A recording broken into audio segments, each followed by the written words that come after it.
Hi guys. Oh my gosh, I am echoey today. Let's let's not. Hey Jack plays. Welcome. Let me get rid of the echo. Jeez, I sound like I'm in an echo chamber. Let me get rid of that. There we go. Okay, so now it's not as echoey. Oh gosh, I sounded like the voice of a god. Jeez. Um, yeah. Let me put it on some music because you guys, that way you guys are not like, oh my gosh, what is going, you know. So let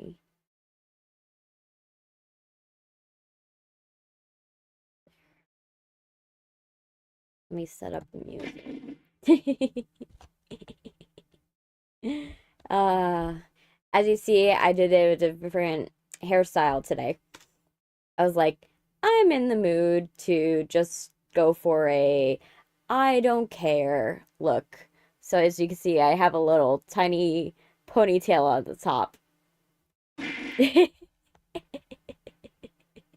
Oh, it never gets old. It never gets old. Let's get you guys some music. I still haven't updated the playlist because I'm like, oh my gosh. Let's see this, and then there. Oh, this is about to scream in my ears. Okay, good. And we're just gonna go and turn that on for you guys. Sorry if I'm not responding right now. I'm like trying to like set this up so you guys can hear it.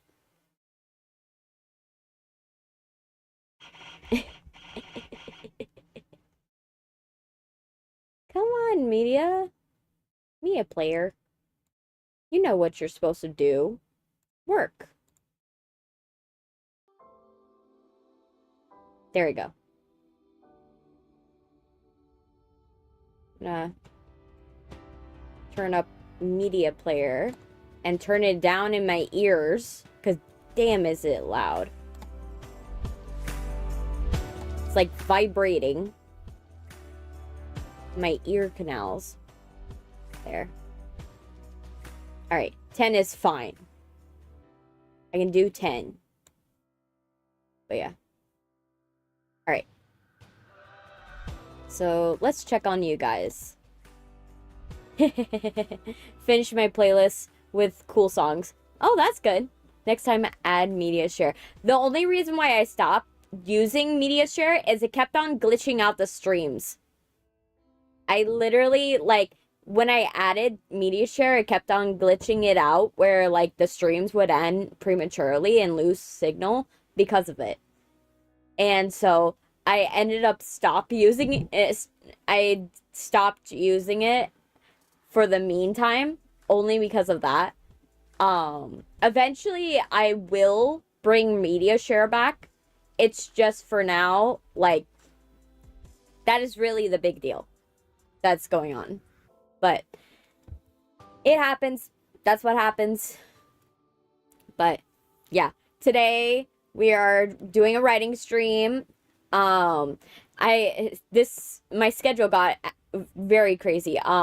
I was like, okay, I'm not doing an event, and then all of a sudden everything fell into the place to do an event, the event I wanted to, because I planned to film this outing and for you guys. And I was like, oh, I was so sad I couldn't do it because I was like, oh man, you know, I'm not gonna get to go. It's gonna be too expensive and stuff like that. And then everything fell into place, and then everything dropped out at the last minute. And then I found out it was a glitch, and then it came back, which I was like, okay, this is weird. But yeah, so I'm gonna be going to an event on Friday. So that's why I had to change around the schedule. So we will do the viewer's choice vote. It's just not gonna be this week, obviously. It's gonna be next week. So you guys will still get your vote. It's just it got crazy this week. I've also started doing animations. So I started animation work. I am teaching myself like 2D animation and 3D animation. So pretty soon you might get some videos. I'm testing out a new format. So I'm going to try new types of like videos on you guys to see, do you like this type of format? I don't mind doing more of it. And you guys wanted to see my little special interests, so I was like, oh, why not? Let's do that. So I'm going to be going and trying new types of videos.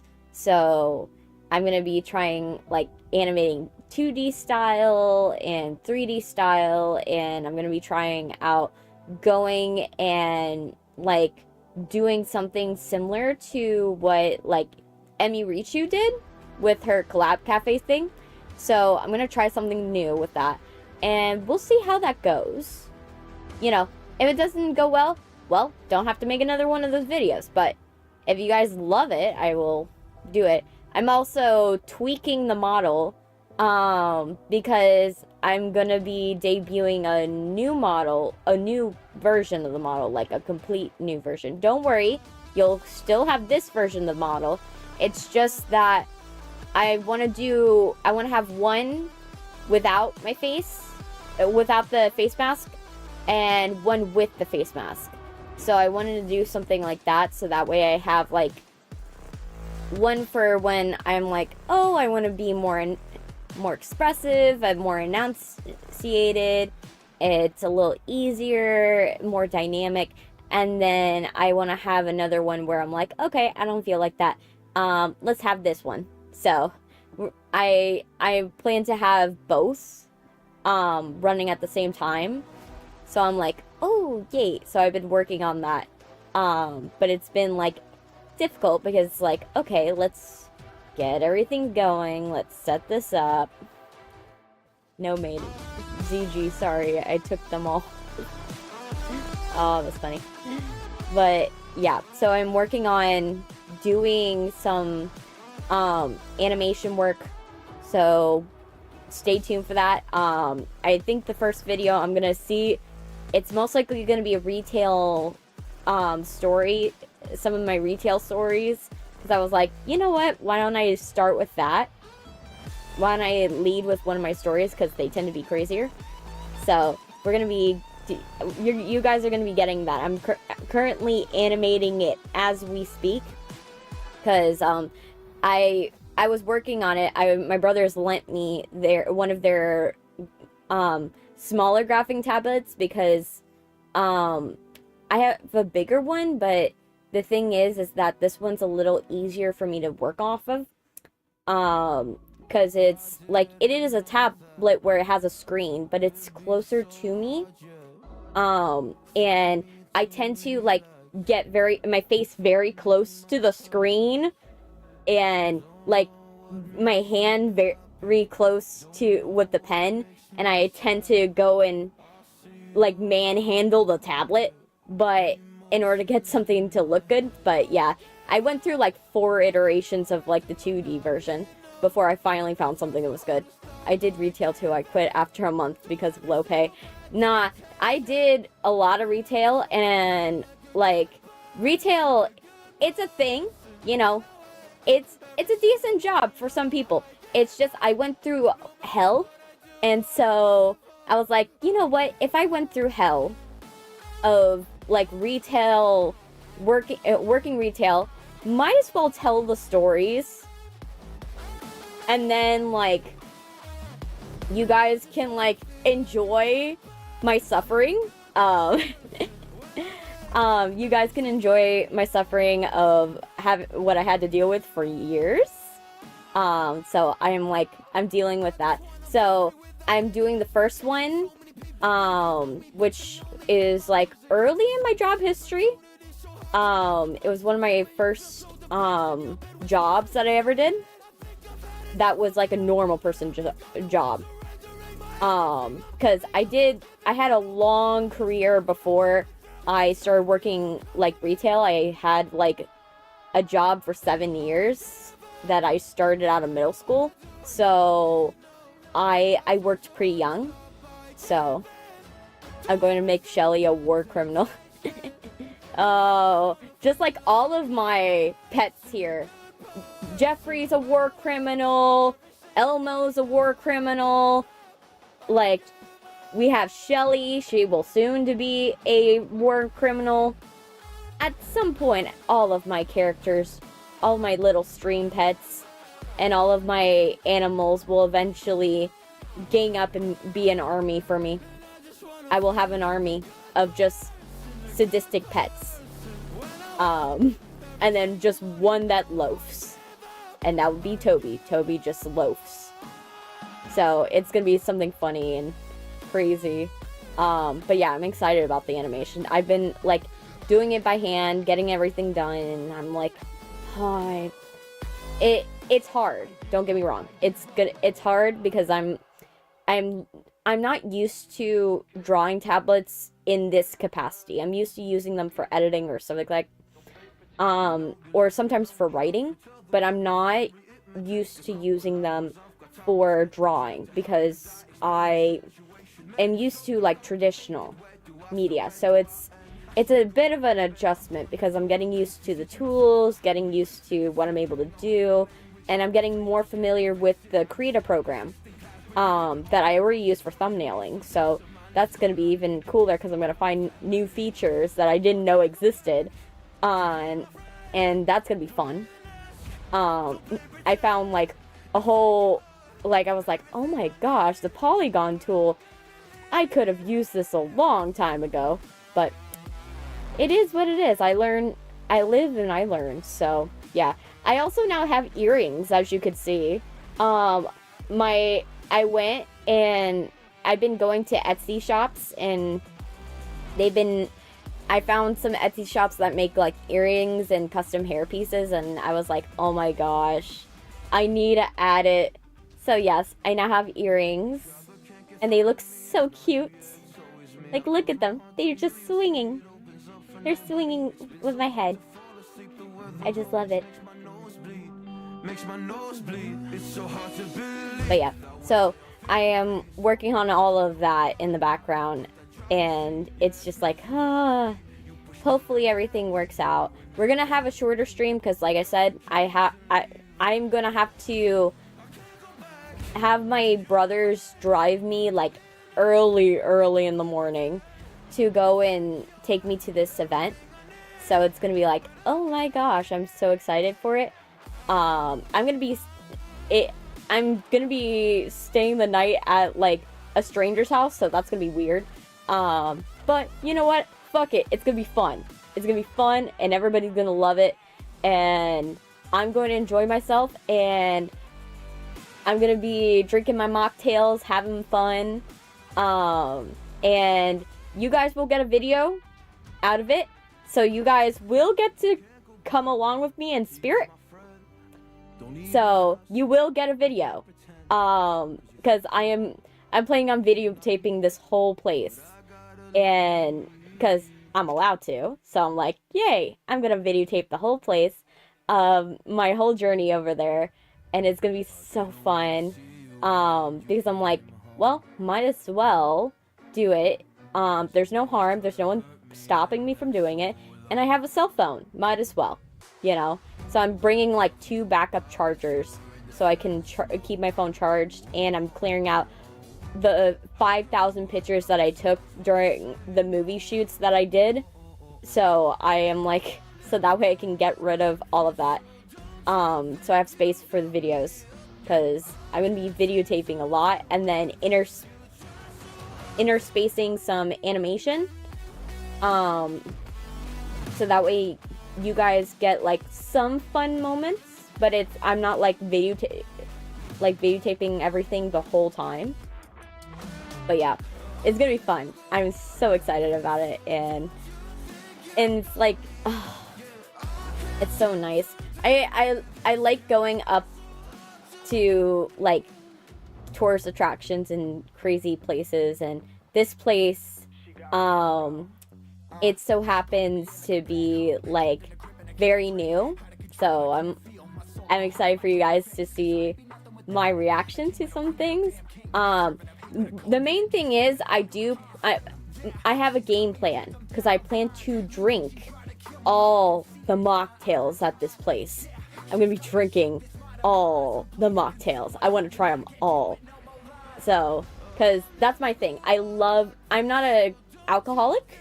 I don't really care for alcohol, but I do love, like, a good mocktail. Like, a really good mocktail. And this place has, like, a large collection of them. So I'm like, okay, I'm gonna drink around the world, basically. I'm gonna drink around the world. I'm gonna have fun. And I'm gonna enjoy going and just trying everything. And, you know, visiting stuff and having fun. I might visit some weird tourist attractions as well.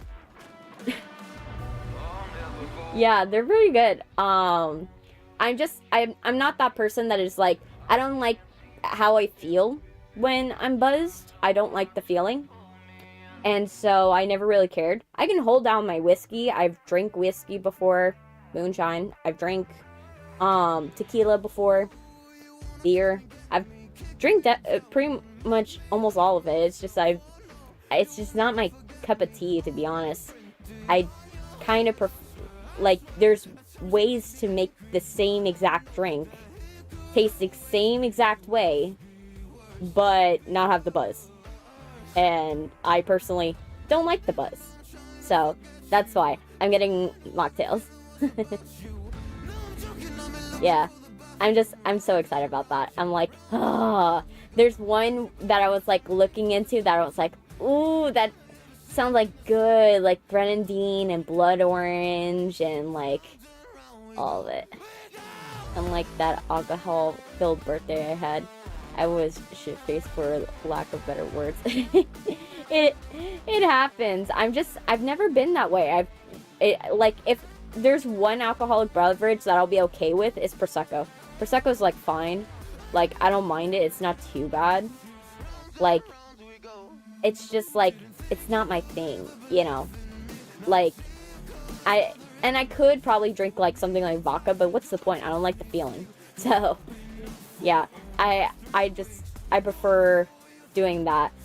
But caffeinated ones. One I want to go for one day is go to a coffee mocktail place one day. I want to go to a coffee mocktail place because coffee is a common mocktail that people do, where instead of mixing in alcohol, they'll mix in coffee into it, but they'll use like cherry extract, grenadine, and all the stuff that you would expect in a cocktail beverage.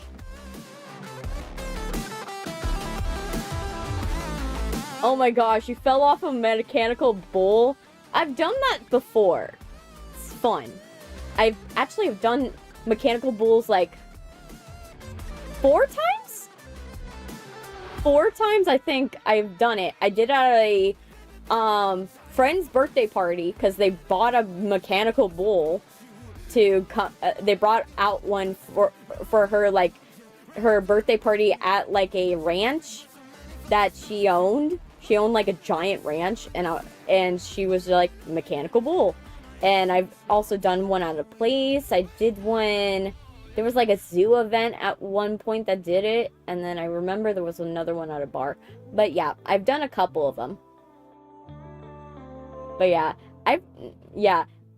I'm pretty good at it. I wouldn't say I'm the best at mechanical bull, but hey, I've like rode like horses and stuff like that, so it's not too crazy, to be honest. It's just like, it's like the whiplash that you have to watch out for. It's like, oh my gosh, you have to keep your center of gravity, and it's hard because your feet start slipping, and then your hands lose grip, and then you're like, oh, I'm flung across. You know, it happens.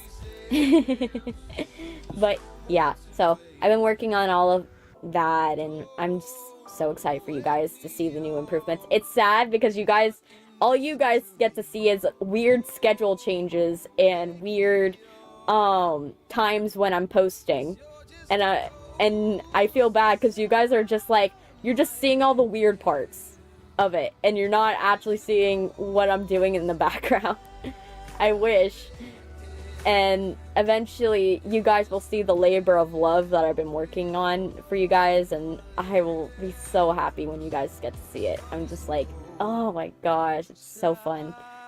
I'm just like, I'm utilizing a different different skills than I have used before. And it's open because I'm opening myself to animation. I feel more creatively driven than I have been in a while. So I feel more accustomed to making, like, I'm making a bunch of shorts, but through 3D animation, and I'm like, oh my gosh, I'm just like, I feel more creatively driven, because I feel bad whenever I, like, make another announcement video, and it's not an actual fun video. It's just like, hey guys, you know, I just added this feature, and it's not really anything interesting. So I'm excited for you guys to actually have something cool to, like, watch and rewatch and have fun, you know, and some of my weird stories, because you guys tend to not, like, you'll hear the story, and then you'll forget about the story, and then you'll hear the story again, and you get the same reaction every single time, every stream, and I'm like, I have to put these in a video, so that way you guys can just replay that video. So, I'm making those. But, yeah. Today on the docket, we have 3 today, because we will be going through them the way that I intend to, but since we're still doing the first time of each one of these, I want to get a run through of each one at least once. So the ones we haven't done are Deathnote, Blue Exorcist, and Happy Wheels. By the way, I had to reevaluate the whole webcomic I started. Luckily, the chapters I made are still going to be made, but reshuffled them. Yeah, that just happens, you know. It happens with planning. You sometimes have to cut scenes that you work really hard on or you really were loving. Sometimes you have to cut your darlings because even though they are great, for one reason or another, you have to get rid of them because it benefits the story as a whole. But yeah, I totally understand. But yeah, so we gotta do Deathnote, or Blue Exorcist, or Happy Wheels. I have been working on Deathnote and Blue Exorcist for a while now. I've been making sure that it's like we're caught up like to a decent degree. So we should be like pretty caught up for the most part. But it will be a short stream, so we're not gonna overdo it. So it's gonna be 2 hours. You want Happy Wheels? Jack plays. Okay. What about you, Audrey Samurai? What do you want to do? What do you want to do? Do you want to do Happy Wheels, or do you want to do Blue Exorcist or Deathnote?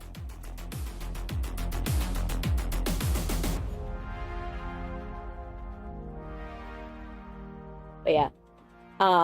But yeah, I've been working on Deathnote and I have been working on Blue Exorcist to get it like a little more caught up than it was before because it's been like hard. My computer's chugging for some reason. I'm like, oh my gosh, that is concerning. It's going it's giving me anxiety. But yeah. So we're gonna be working on that. But we're good.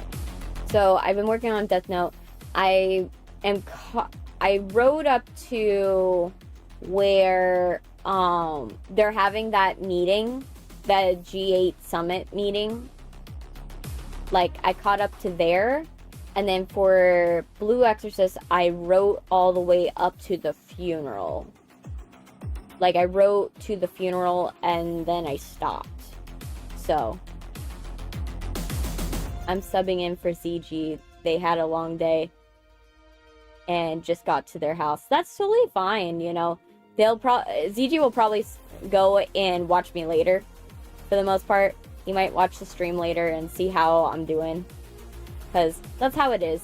You guys sometimes will go and check on me and see how I'm doing after the fact or check on it. And you'll probably tell him the awesome announcements later. But yeah. Yeah, let me see if there's any votes in the Twitch chat.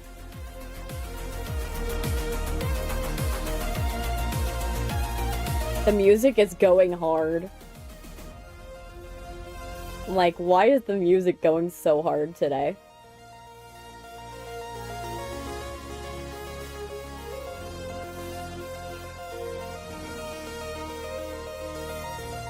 Let me see. What the? I'll drink water. Well, I got soda. Oh my gosh, it is loud now. Okay, let me drink my little soda because I'm trying to stay awake, because since my brother is going to be driving, I'm gonna go and sleep in the car. I'm not different from the rest. It was one of the first ones you watched in Cuba? Oh, that's nice. I started watching when I was in middle school. And I got really into it when I was in middle school. Then I got so busy with my job that I stopped watching anime after I finished Deathnote. And then sleeps for the week. Hey, I haven't slept for 3 days, so I am like very, very, you know, caffeinated, if you get what I mean. Yeah, I've got, at most, before I went live, I had like 3, like, no, not even, I would say like 30 minutes of sleep. That's it. In 3 days. 30 minutes of sleep. And I did that right before the stream. Because I needed a nap. The electronic song played previous sounds like Final Fantasy. True. It's just electro rock. I wish there were more songs that are in the electro rock category. Because I absolutely adore electro rock. Like, it's so good. Let's go, Mountcore. Yeah. But yeah, I really love electro rock, and I've actually recently, this is not electro rock, but I've been listening to Maisie Peters recently, because I was like, I really got into her song I Won the Breakup. I won the breakup. You lost the breakup. That's what's the name of it. You lost the breakup. And I really got into that song, and I really enjoyed it, because I was just like, oh my gosh, it's so nice and cool, and I really like how Maisie's voice sounds. Ooh. CIC? Yeah. I recently, though, you want to know something funny? I got my dad into the Linkin Park recently. My dad, we were listening to rock music, and the new Linkin Park with the female singer came on, and like was on the screen. It was like, he was like, oh, that's Linkin Park. And I was like, yeah, that's the one with the new singer. She's like, and he's like, oh, I want to listen to it. I want to see how she sounds. And I put him onto it, and he loves it. He likes the new Linkin Park. So he got back into Linkin Park, which was cool. I also introduced my parents to the singer Benson Boone, and my mom was like, oh my gosh, I recognize all the songs, and also Benson is awesome, stage presence is on point. Yes, the new album rocks, definitely. But yeah, Bad Omens and Electric Cowboy. I also heard of, I've listened to their albums in pieces recently. I haven't listened to them in full yet, so I'm trying to go and go through my back catalogs of music and try to go back and introduce myself to artists that I haven't listened to in a while. Because some artists I haven't listened to them in years, and I haven't listened to any new works. So I'm like, oh, let me go and check on how they're doing, see if there's anything cool in their development. So I've been going back, checking on that, seeing if there's anything interesting going on. That's why I checked out Maisie Peterson, because I was like, I listened to her when she did a song with JP Saxe called Maybe Don't, and she did a cover of Stick Season, and I also saw that, but I hadn't seen any other thing from her, and so that's why I recently came back. I was like, well, I haven't seen her, and I saw the video for I Lost the Breakup, and I was like, I like this song. Let me check out the other ones. And then I listened to Psycho, Another Rock Star. I listened to Katie's Brother, and Good Enough, and it was Body Better, and all of them, and it was like, oh, it's so cool. But yeah, I've been listening to Benson Boone a lot as well, because I've just gone into his music. I love his stage presence. The dude has mastered that. I think that's really good. And I'm right now trying to get myself back into Lana Del Rey to Omni-Man meme on repeat.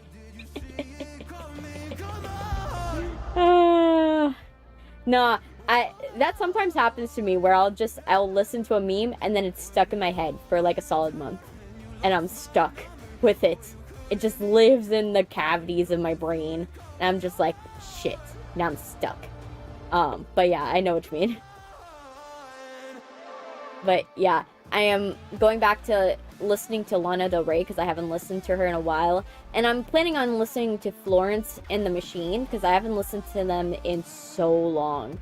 The last song I listened to them was Hunger from their album they put out back in 2020, I think.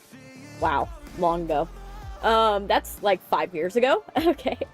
But yeah, I recently caught up with a friend that I hadn't seen in 5 years as well.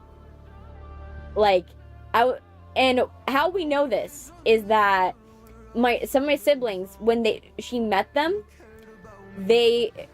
one of them was an infant when she met them, and he's now running around the house and punching stuff and everything, and to the point where we're planning on putting him in a boxing camp.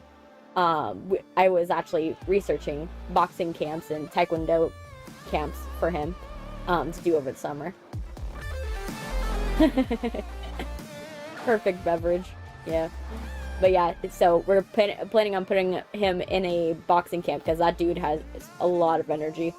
And he loves punching stuff.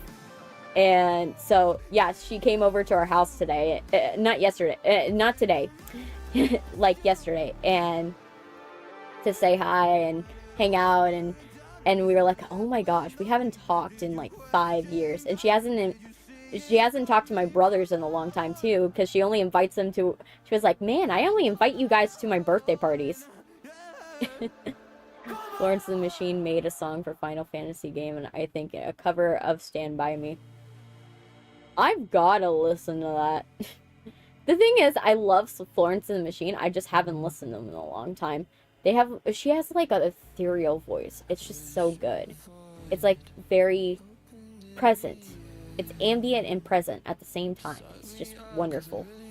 Like, she really gets that, like, Will-o'-the-Wisp vibe. But yeah, I'm planning on listening more of that. RTO I'm listening to as well. Death by Rami I've also been listening to because I've been getting closer into their music. They're in the rock scene. And I've been trying to find some newer artists for the most part, because I always like to expand my repertoire of like different music. I found a couple of country singers. I forgot their name because it's like those bottle blonde country singers that talk about cheating. And I always love the genre of country where it's just women talking about cheating husbands and then not either subtly or explicitly murdering them over the course of the song. I don't know why that's my favorite genre, but that is my favorite genre of country. That it's just come up in country, like, because I also love like songs like "When It Rains It Pours" by Lucas Combs. It's like stick it to the woman type thing, like you're getting back at your ex. Sweet Nothing with Calvin Harris was my first song from her. Yeah, she's good. I think the first one I listened to was Cosmic Love. But yeah, that mine is like comeuppance country mixed with like beachy Margaritaville country, but that's because I grew up with Margaritaville country. Beachy country. Like, if you're not on a sandy beach or on a pontoon boat with a Corona and a lime and you got shades and you don't know what time it is, that is the genre that I grew up around. That is, that stuff is like so fun, and that I still remember my road trips down when I went down to the Keys. To be specific, Key West. I would go down to Key West, and all of that is just like Margaritaville Central. And it's like, oh my gosh, it's just like, it's so good. I miss Margaritaville. It's so nice. Jimmy Buffett is like a vibe. He was a vibe. I really hope there's more like people who do more like Margaritaville country, because I'm missing that genre a little bit. But yeah, I really love it. I love music. It's my favorite thing in the world. I'm drinking my soda. But yeah, I really love Margaritaville country, and yeah, like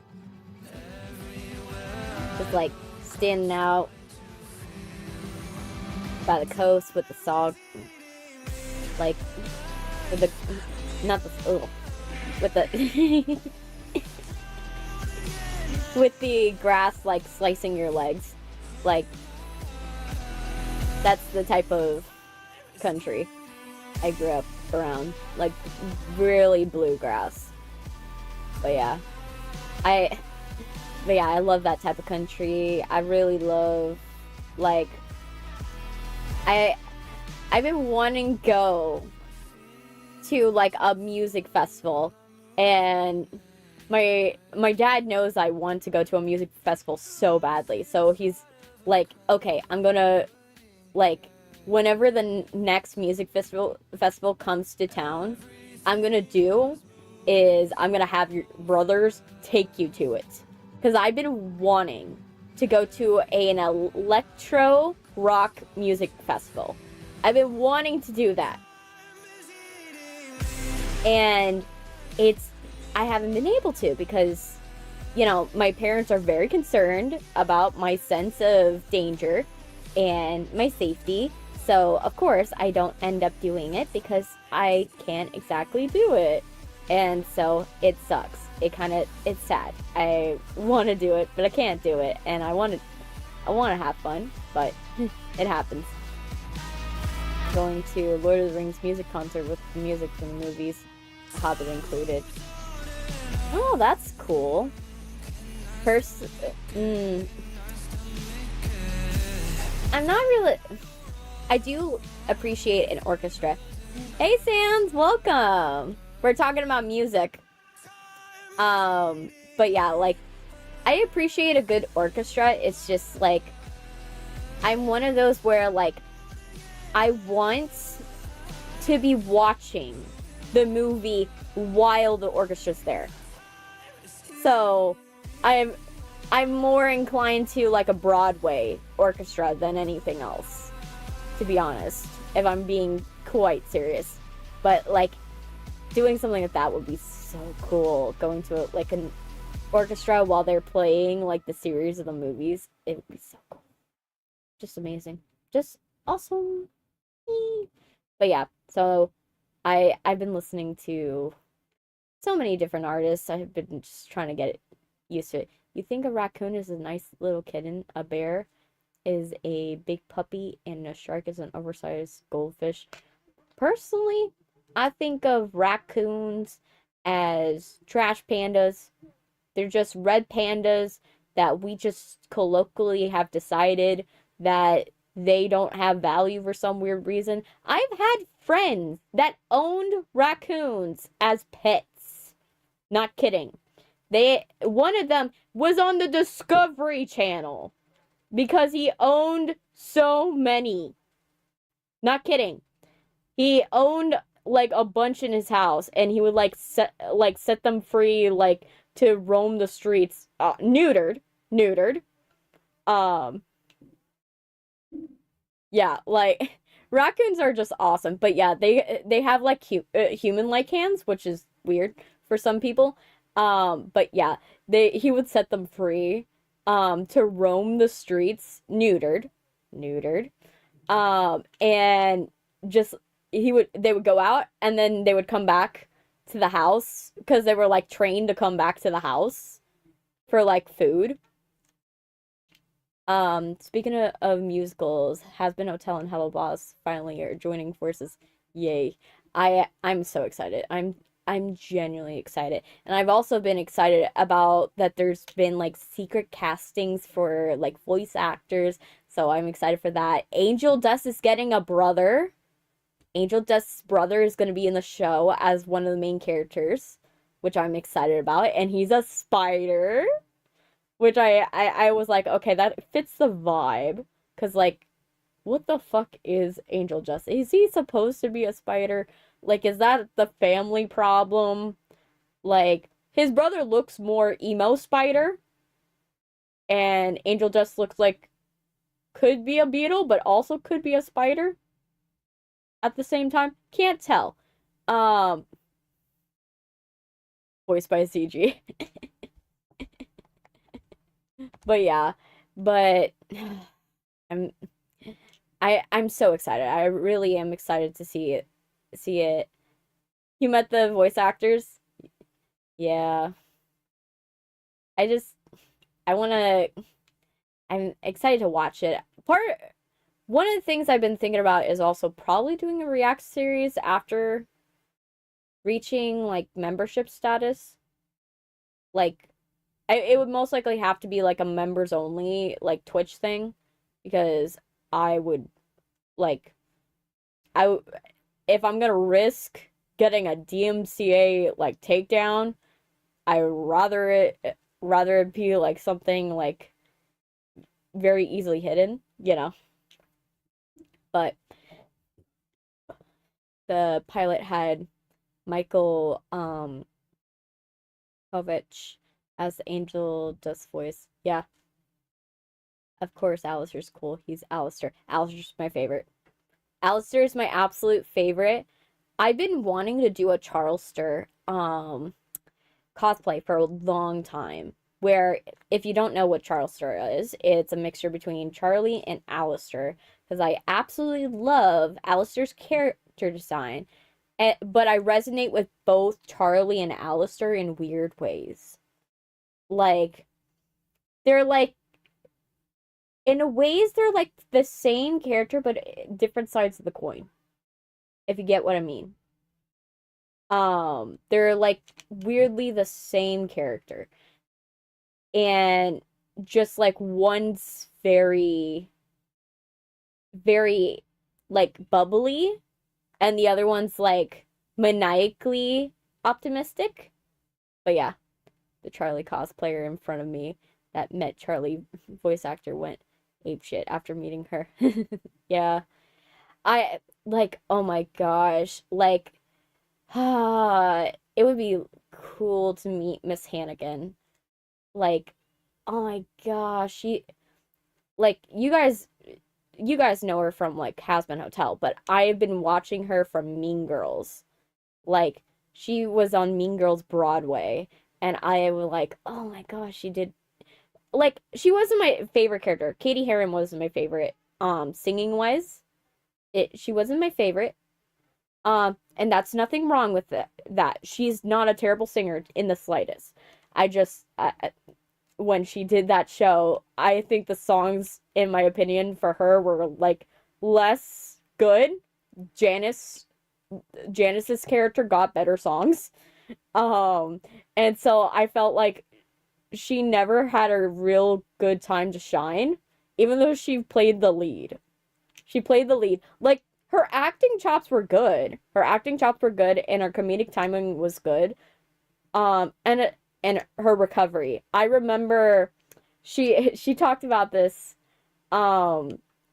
where some, and I think people have forgotten, but I'm gonna be sadly bringing this up, is that she had a wardrobe malfunction on not Beetlejuice, on Mean Girls, because during one of the scenes, they rip a Halloween dress off her, and then it reveals like a silk top and like shorts, right?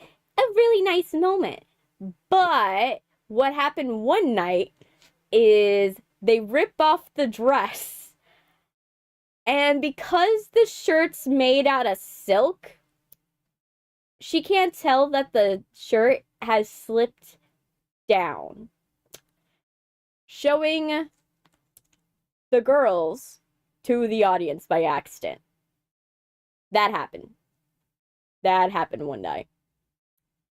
She recovered. She recovered very well.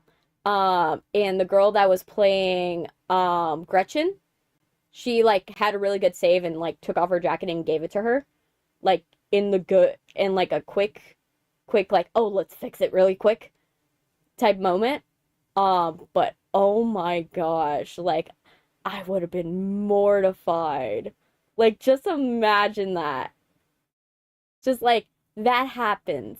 You have to, the show must go on. You can't react to it in the moment. You just have to be like, oh, that happened. Let's figure out how to make it as part of the show. That is like, the show must go on. But yeah, I love Broadway stories like that. It's just like the amount of like trying to outwit the audience so that way the audience doesn't notice. Luckily for her, the top was like a cream colored top, so maybe not everyone noticed. Hopefully. Hopefully. But yeah, that happened to her once on Mean Girls Broadway. And there's a lot of like stage mishaps that happen on Broadway. Even Alex Brightman had one where he got a concussion from the scissor lift. There's a toaster lift, where basically what happens is they'll spring the actor, like, and they'll bounce up and then land on the stage. through a trapdoor. And because he was doing that repeatedly, night after night after night after night, his head developed a concussion from the sheer force of the whiplash his brain exerted on his skull when he would jump up, that they had to actually replace that and have it be that he just climbs onto stage, like walks onto stage, like with the lights down. Like, it was that bad. So, like, the sheer of the show must go on type stuff that happens, like, you'd be surprised. I would love to meet Alex Brightman proper. He was Beetlejuice. He was awesome when I met him. He's cool. He's amazing. I spent 15 minutes with that dude. He is so kind. He's so sweet, so kind. Um, and he's just chill. I've been watching him since he was in the ensemble of Matilda. What you guys don't know is that fresh out of Juilliard, um, Alex Brightman, he used to go and he worked for the show Matilda. He played one of the older kids in the show. So if you don't know, in Matilda, there's a set of kids, actual kids, that play the younger kids, and then there's a set of adults that play the older kids. Alex Brightman played one of the older kids in the show, and he also had small parts here and there in the show, but that was his first thing straight out of Juilliard, and I'd been watching him since that, because he did that on the American tour. Man, Fitzgerald had it worse. Yeah, he did. He was in the hospital for quite a while when that happened. But yeah, like, I've been watching him since then, and that was like decades ago. Like, I was in like mid finishing middle school. Finishing middle school. Cuz like it was like 2012. 2012. So, yeah. Like, middle of middle school, like about to finish when he started his career. And almost no one knows about it. But when I told him about that I had recognized him since that, his eyes lit up. His eyes lit up. I was like, you really worked hard to get your bag. Believe it or not, I don't know who I said this to, but an actor I mentioned showed art of something so obscure that I shocked them in the way of how did I know? I said, I am a narwhal.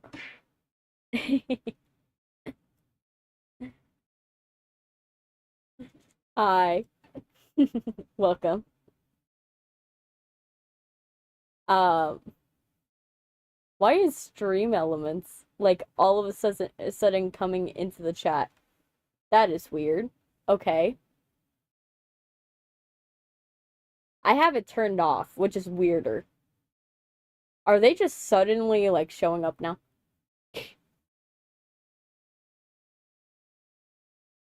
But yeah, I've been watching Alex Brightman for that long. A lot of these Broadway actors, especially a lot of the actors, you guys don't know that how they like started. It's like weird because I when you watch Broadway, you kind of get to see like who's going to be the next big star before they're a big star. And it's really cool to see it. Like, obviously, watching Alex Brightman go from ensemble member to playing Dewey in School of Rock to then playing Beetlejuice and then now playing Fizzaroli and a bunch of other voice acted positions is really cool. Like, it's amazing. But yeah, I'm just like, oh, it's so cool. I just I love finding new talent. Finding new talent is always so cool because you get to see where they go. I'm an actor and I've never tried to go to Broadway. Broadway is its own beast because you have to have a lot of talent to be on Broadway. You have to, one, be a very strong actor that's able to withstand anything. Two, you got to be a decent dancer, a really good dancer. Like, a lot of them, they'll train in ballet or in multiple different styles. They are ready. Obviously, singing chops help. Not every Broadway performer sings, though. Not all of them do, though they do train. A lot of them come out of like schools like Juilliard or stuff like that. And a lot of them, you can find them in Ellen's Diner. So there's a diner place that's on it's adjacent to Times Square. And Ellen's Diner, how it works is that they have a they only hire actors as the wait staff. And so so they'll have these actors and singers go and they will sing while they're serving you. But the whole thing is you're putting tips in their tip jar and they remind you, oh, you are funding them going to acting lessons, going to singing lessons, going to improve themselves. And they do this because they know that multiple people who have gone to Ellen's Diner and worked as waiters or waitresses there have become Broadway stars. So sometimes you can go to that diner and see someone who was serving you your burger.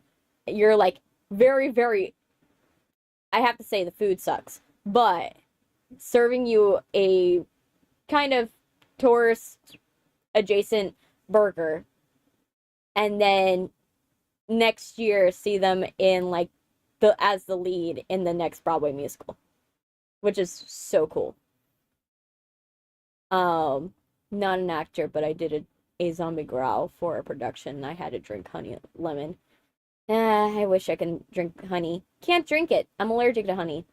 Can't do it anymore, unfortunately. It's not the honey itself. It's the fact I'm allergic to going outside, and because of that, anything where bees could get pollen from, I'm allergic to.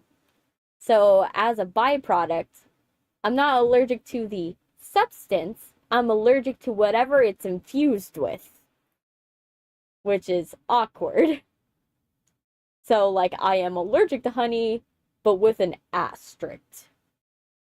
So I'm like, I could eat it, but do I want to be in severe burning pain for a while? That's the question sometimes. But yeah, it happens. So for me, because I can't do that, what I do is I have these vocal techniques that I use. You can also, there's special ways to drink water, so it helps preserve your voice. Those of you who think gargling is disgusting don't know the vocal benefits of gargling your water. That helps. It helps fix your voice. And no one knows it. But every time anyone looks at you and you're gargling water, they're just like, look at you so disgusted. And I'm like, I'm preserving my voice. Should be not frowned upon. You know? Like, gargling water is good. But I digress, unfortunately. But yeah, basically, no one knows that gargling water helps. I also have these cough drops that are like anesthetics, but they're cherry areas anesthetics because I can't have honey, so I do the artificial cherry things. And then steaming your voice helps. Steaming your voice definitely helps. Some people buy humidifiers. Some people will just turn on a shower and just breathe.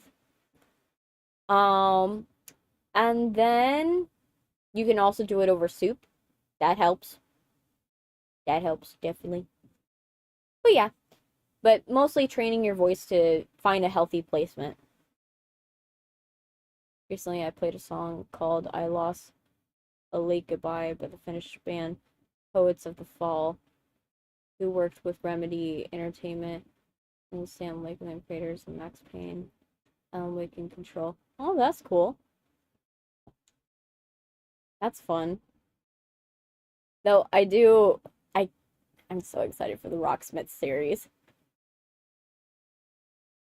I'm so excited for when I finally do the Rocksmith series for you guys, and I'm like, oh, I get to play it, and you guys have fun watching me like play my bass guitar. Though I'm trying to figure out how to rig it because I'm like, if I'm gonna play my bass guitar, might as well make it to where you guys can actually see what I'm playing, other than what's on my screen. Because like, if I can have my character, like my model, play guitar and play bass, that'd be amazing. So I'm trying to figure out how to rig that. But that is part of, also, that's part of the reason why I'm trying to fix the face model. We've done nothing for an hour.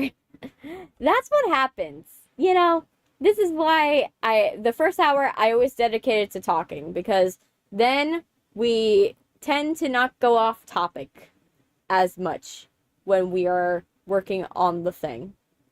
But yeah, we can get into it. So, what's the final consensus? Deathnote, Blue Exorcist, or Happy Wheels? I know we were in a dead tie, I think.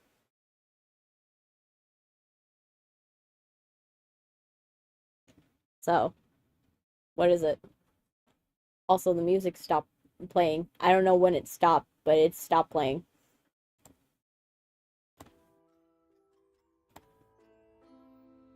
Um, so, what are we gonna do? Happy Wheels, Audrey Samurai,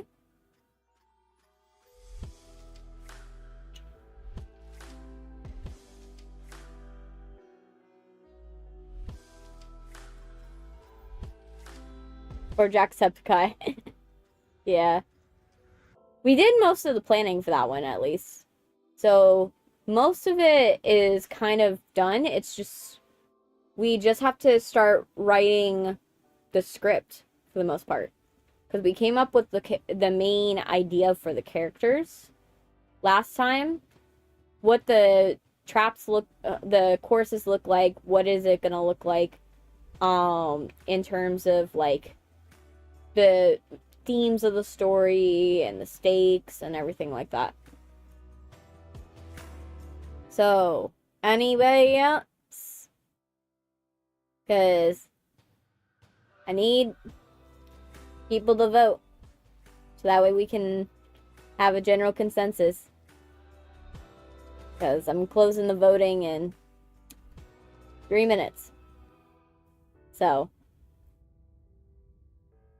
But yeah, so we did a lot of progress, at least, in terms of the planning. So, kind of like, so what we did with, like, the Stardew series, we finished a lot of that stuff.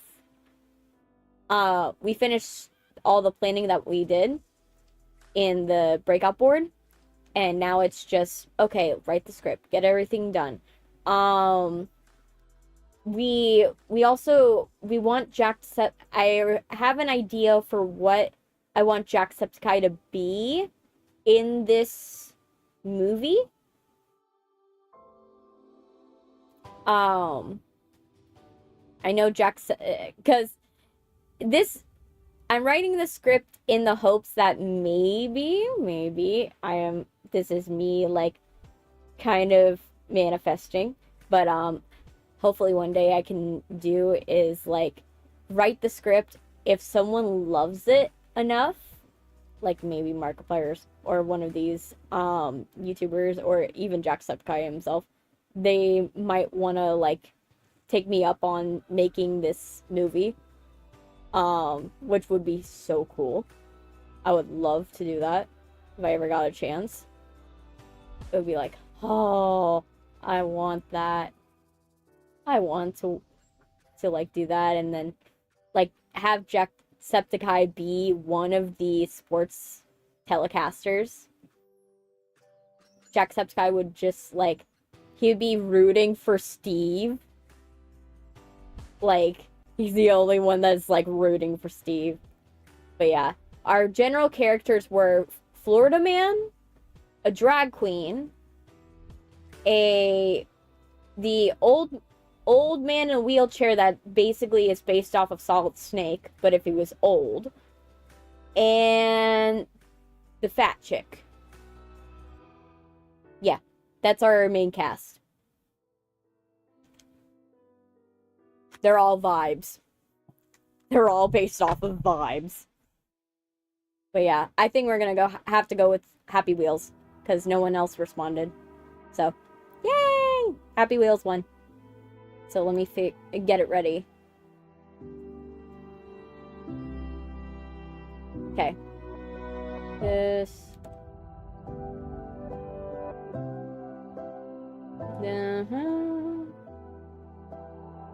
Okay.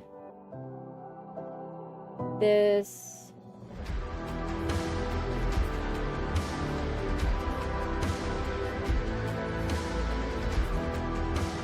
And we're gonna do a screenplay and new. Save as.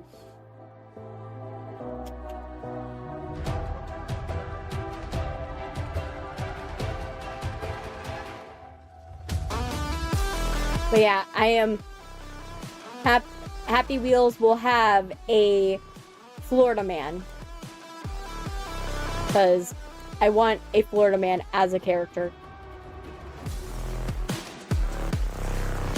I want it for the fun of it. Alright. Let's see.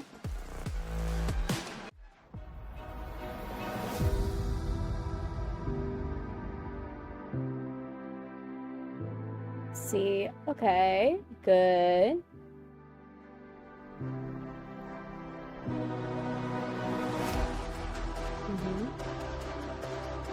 Put up the track. I want a body pillow of a 2008 Nissan Murano. Oh gosh. Alright, let me fix this screen. If CG doesn't get Florida Man, I'll take it.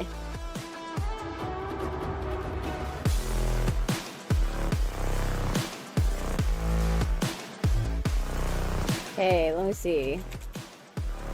Okay, yeah, it's perfect. Okay, good. So, alright.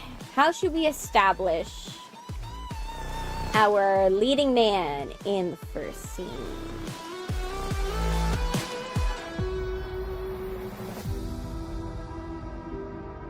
I've got it. Okay. My brain just shot to an image of a guy just getting impaled on spikes. So, yay. Interior. Actually, no. Exterior. We're gonna start with it being there.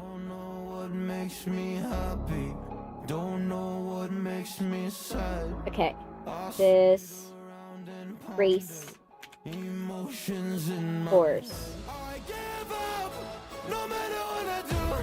Race course. And then day.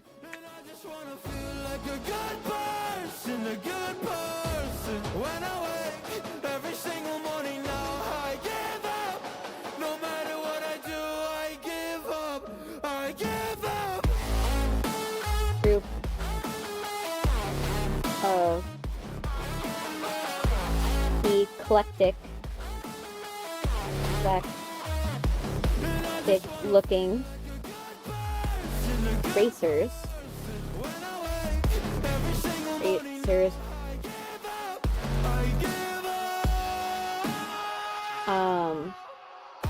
Speed down the race course. Course in on motor bikes,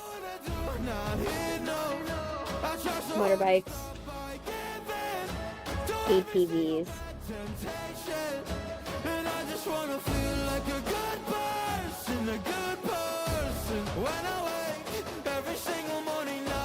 motorbikes, ATVs, scooters,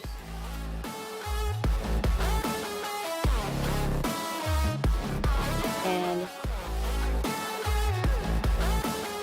rocket skates.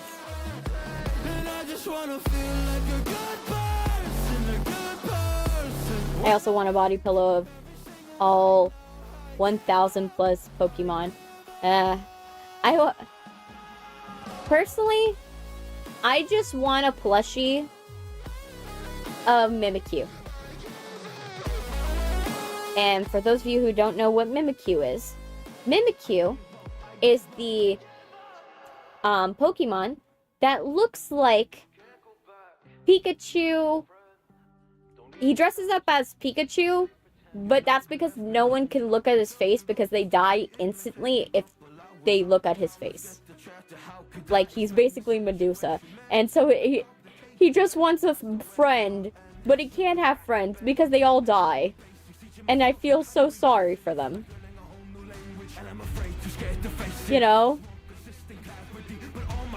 I feel so sorry for him, and I want him to be loved. And so, yeah, I want a Mimikyu. Let me fix this.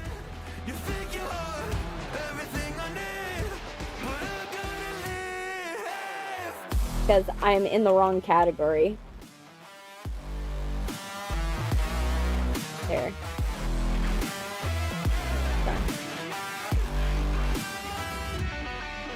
There you go. Now I'm in the right category. Yes. He's just a sweet boy. There's, you know, he doesn't mean to hurt people. He just wants, you know, love and attention, and he can't get it. And I want it. But yeah, I want to give him a big hug. That's my, like, he's one of the Pokemon I just want to have as, like, part of, if I was a Pokemon trainer, I would just get I would have a very cursed, like, batch of Pokemon. It would just be, I either feel sorry for it and I want to give it hugs, or two, I think it's so rad that it's deadly. You know what I mean? Like, something like that.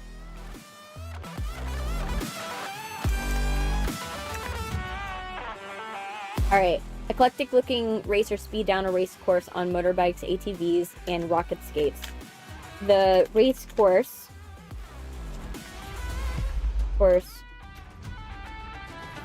is littered with don't even ask, don't play pretend, with everything I need, but I gotta leave. Deadly obstacles. Obstacles. I didn't want to see you when you came home. Bulls like, cause you always try to hurt me, and that's so low. Spikes. When I talk to you about hits. How can we work on ourselves when you weird. A child whose childhood was corrupted. I know. A lot of them have sad backstories, and I just want to give them hugs. You know what I mean? That's my thing. A lot of them are just sad.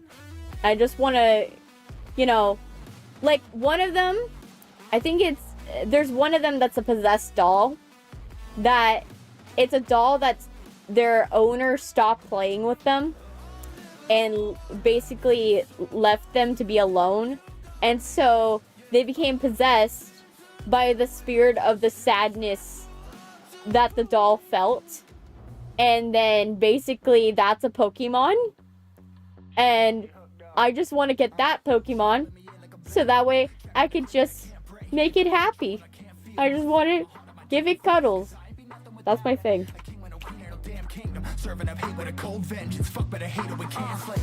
I don't know, it's part of my trauma. I don't know. Like Spikes, Kits. Same thing with Lucani or Lucario. Yeah. True. Razor, Saws.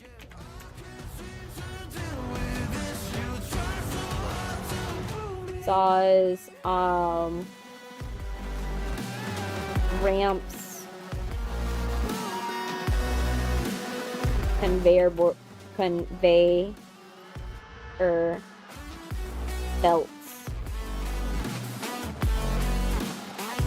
conveyor belts, etc.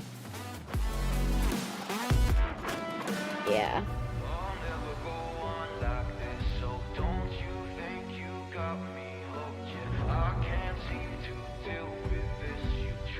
And I'm using childhood as a metaphor. Yeah.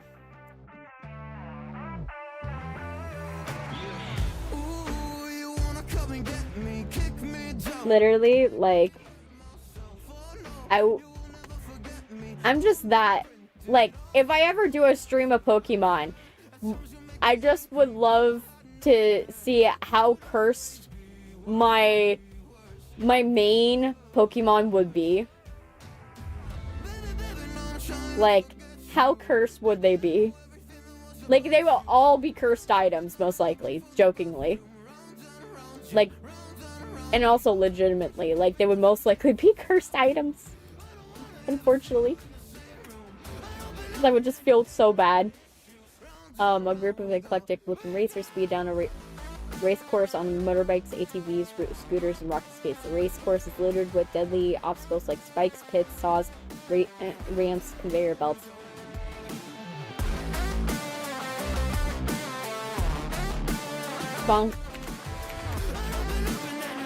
Her iconography.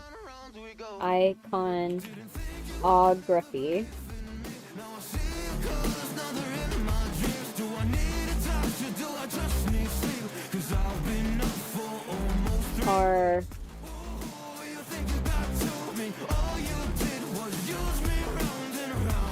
line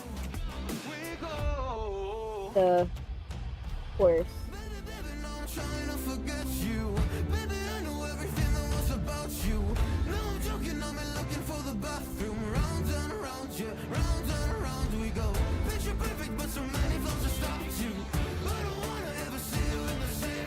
Yeah.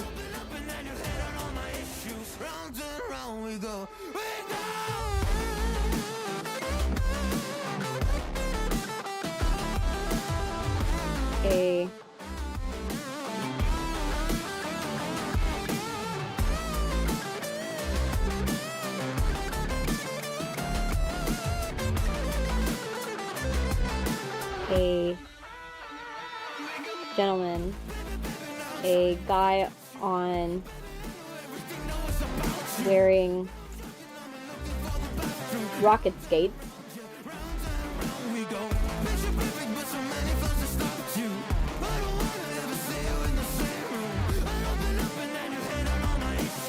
Guy wearing rocket skates.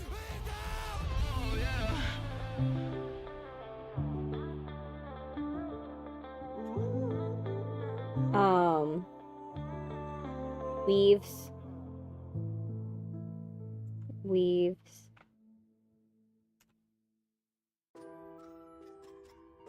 between the other racers. I need a scarecrow after what you did, 'cause 'cause all of the birds know that I'm almost dead. I'm barely breathing, I'm barely awake. You left me in pieces. We need more people in this chat. I know. That's the hope one day. Because I wish there was more people in this chat, because then I just have a abundance of people that we can talk and talk about script, talk about anything while it's going on. And also a lot of people to feed ideas, because I like having a writer's room. I like having people who cooperate with me. And, like, we go and we come up with ideas together, because, you know, ideas don't exist in a vacuum. And so, but that will come with time. I know it, you know, for me, I know that if I'm in any rush to be like, oh yes, I need a ton of people to be here, you know, it's not gonna speed up, you know, the amount of people who are gonna show up. That's something that comes with time, and I know that's something that I have to be content with until, you know, I get somewhere. You know what I mean? But I am excited. I really hope one day we do have more people in the chat where we're just able to, like, talk, have a bunch of people throw stuff at me while I'm typing, and just, like, crack jokes and play pranks, throw stuff. I mean, fun stuff, but yeah, this is how the series is gonna be for a little bit. But it'll one day become a bright spot again. Sponsor iconography lines the chorus: a guy wearing rocket skates weaves between the other racers. A racer on an ATV.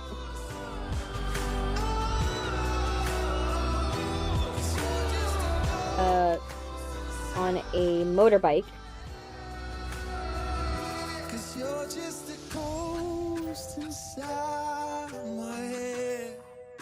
Stop short.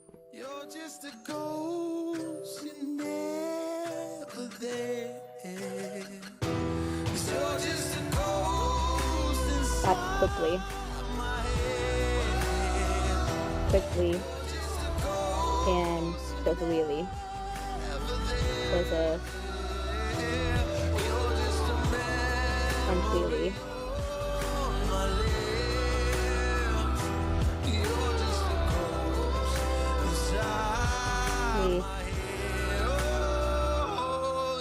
The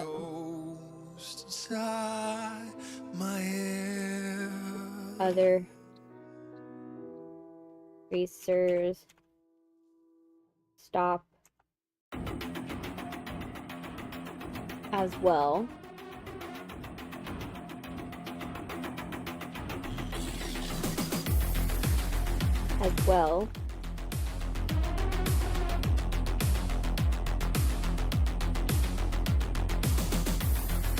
The other racers stop as well.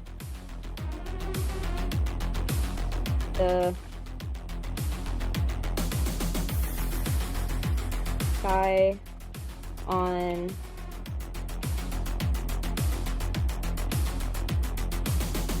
wearing the rocket skate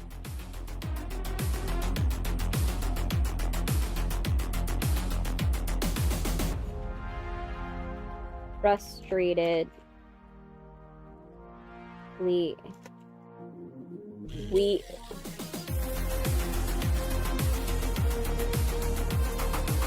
moves around.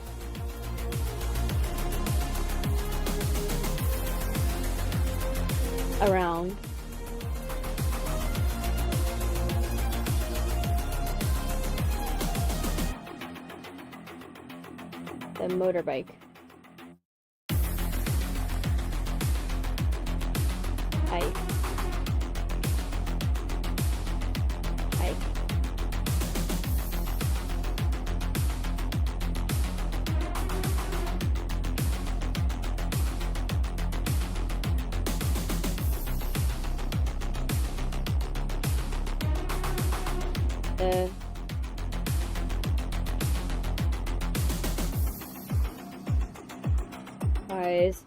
Eyes widen.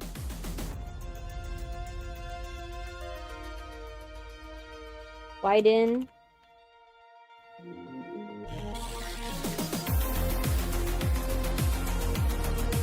Widen.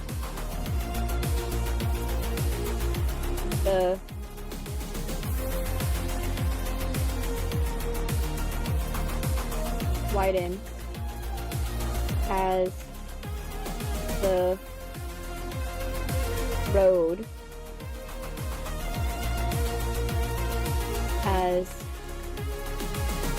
he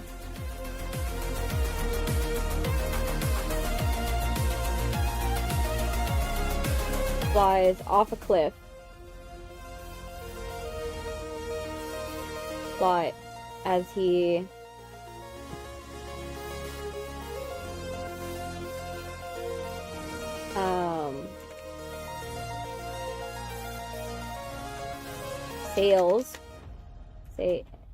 sail off a cliff. Off a cliff. He lands. He is impaled.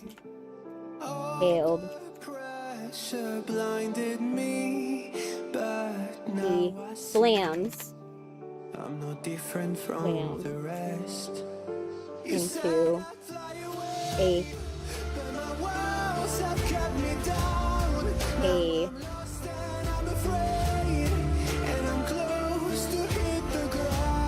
batch of spikes. Into a bunch of spikes.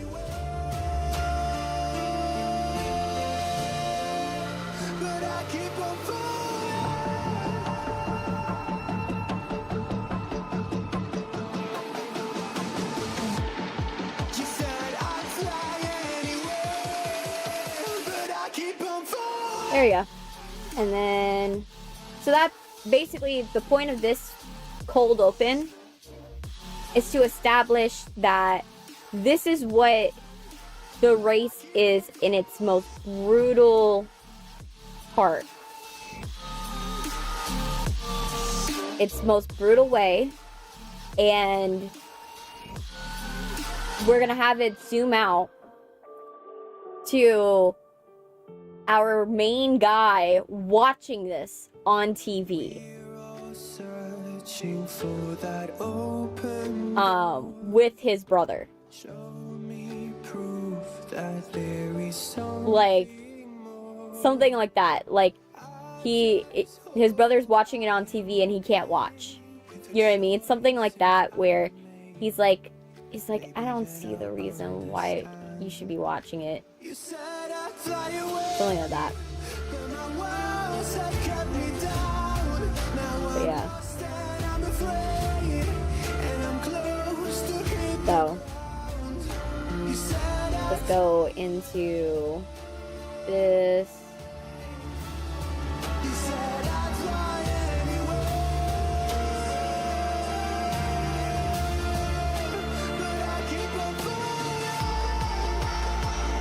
Here. Jeez, my computer is chugging. Not even doing anything.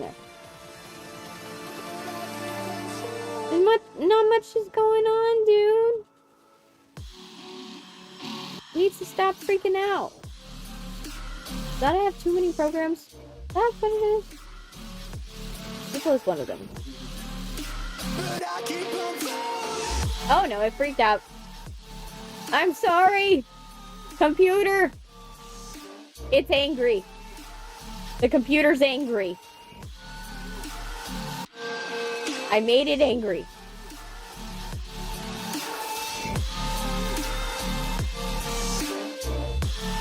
Okay, now it's calming down. I was gonna say that. I was like, man, it's getting angry all of a sudden. But yeah, I was like, oh wow. But yeah, I'm right now checking how everybody's doing on all of these. I know. I'm just like, oh my gosh. Like, I'm not even doing anything intensive. Like, and it's complaining. Okay, interior. Living room.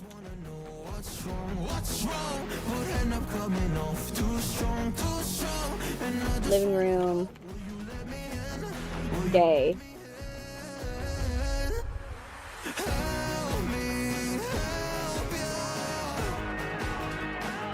The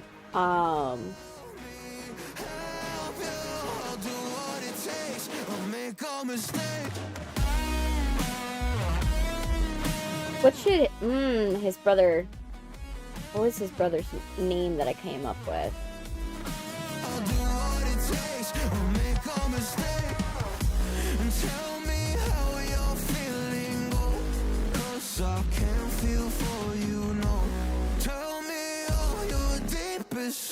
Secrets are no fun, and I always wanna know what's wrong. Okay, Alex.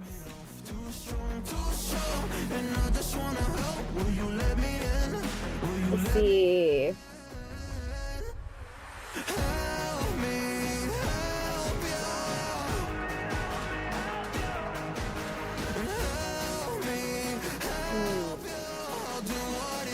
Late 20s. Late 20s. Sits on the couch.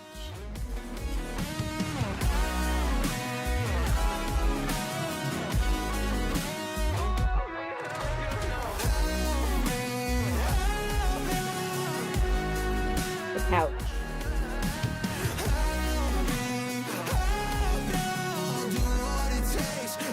Sits on the couch.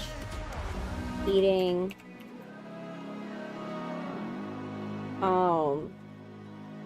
Eating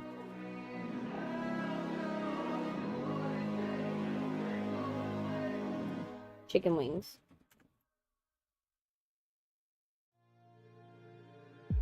Yeah, I know Eating chicken wings. I kind of want to establish that this is kind of like their Super Bowl. So like, you know how with like any big festivity or anything like that, there's almost like a lot of food related things. So like, for example, the Super Bowl is associated with like eating chicken wings, eating chips and salsa, eating things that like burgers and stuff like that. So I'm thinking like this has got to be the same thing. This has got to be like what you're expecting is like, oh, you got the chips, you got the salsa, you got the guys that are over watching this. You know, this is this world's Super Bowl.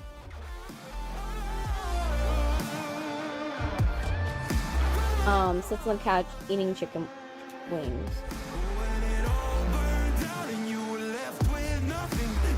And then, actually,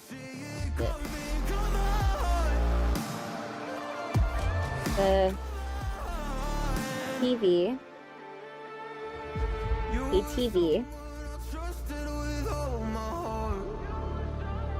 shows the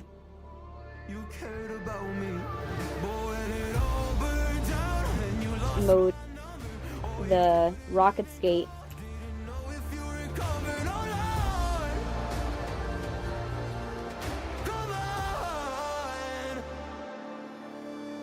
guy impaled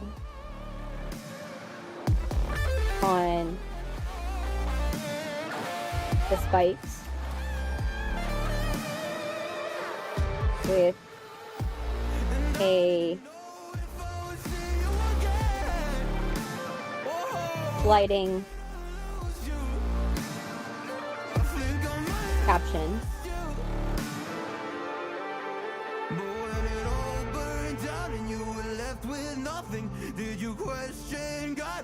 With a sliding caption underneath it.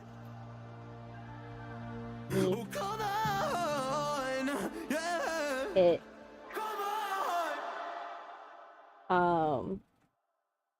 under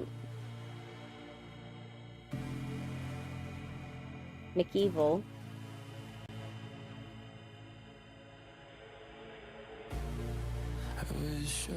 McEvil. Opened in the air. Just suck me up, 'cause I really don't care. While I'm falling, I wonder Diesel McDeep. Diesel. miss me when I'm gone. Diesel McEvil.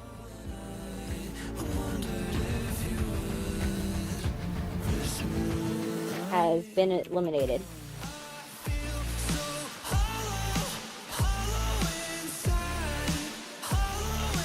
Eliminated.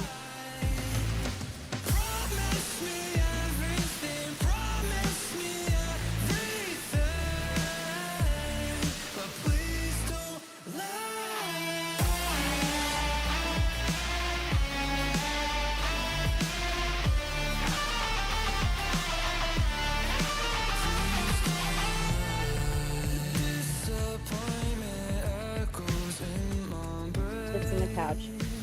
A platter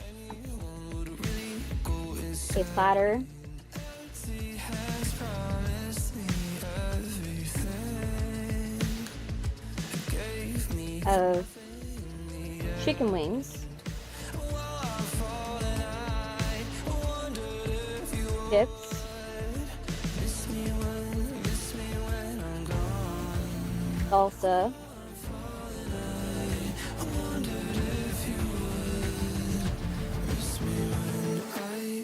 and ribs.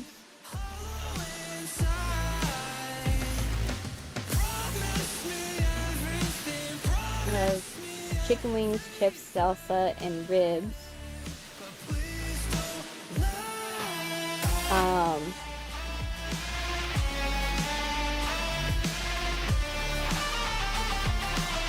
We need to free the Pokemon from their prison of mean artists drawing them wrongly and rudely.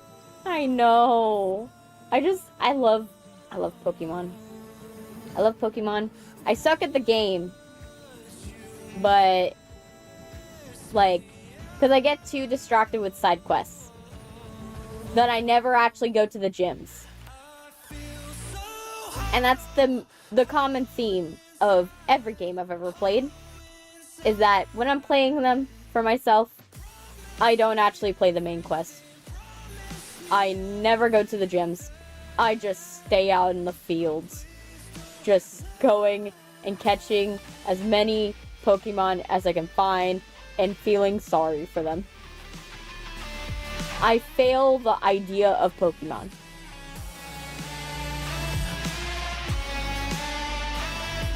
Because I don't actually get to the end.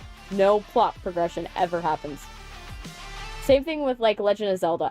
I can't get past a certain section. Like, for me, Ganon's a nuisance. Like, I just end up getting so captivated by doing all the side quests, and it's until I've run out of side quests in that region that I'm like, okay, fine, I will go and defeat the stupid Water Ganon and the Air Ganon and the Thunder Ganon so I can open up more side quests. Like, that's my whole prerogative. Same thing with Genshin Impact. I will complete every side quest before I finish that area. Because I don't, unless the side quests, like, canonically could exist after it happens, like, I literally will refuse to do anything other than all the side quests before I do the main story. I'm the side quester from hell. I'm just Luffy. Just fucking side questing till everybody loses the plot.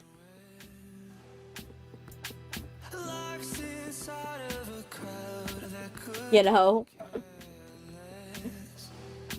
Like, he goes to find the One Piece, but, like, along the way gets so distracted with side quests. He still is on the mission to get the One Piece. But he gets so distracted by the other stuff going on that he never actually, like, he's still looking for it. One Piece is just the side quest from hell. A platter of chicken wings, chips, salsa, and ribs.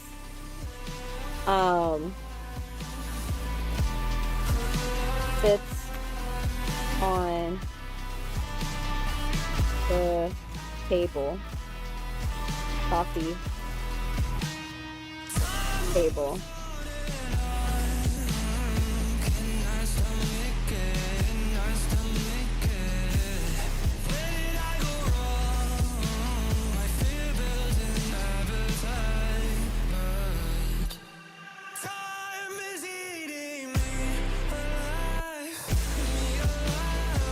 There.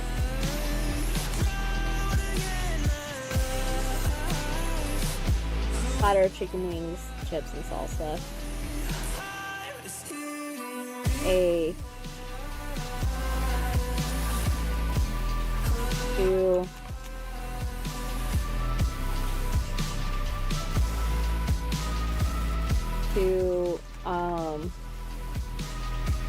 guys sit on another couch. Sit on another couch watching the TV.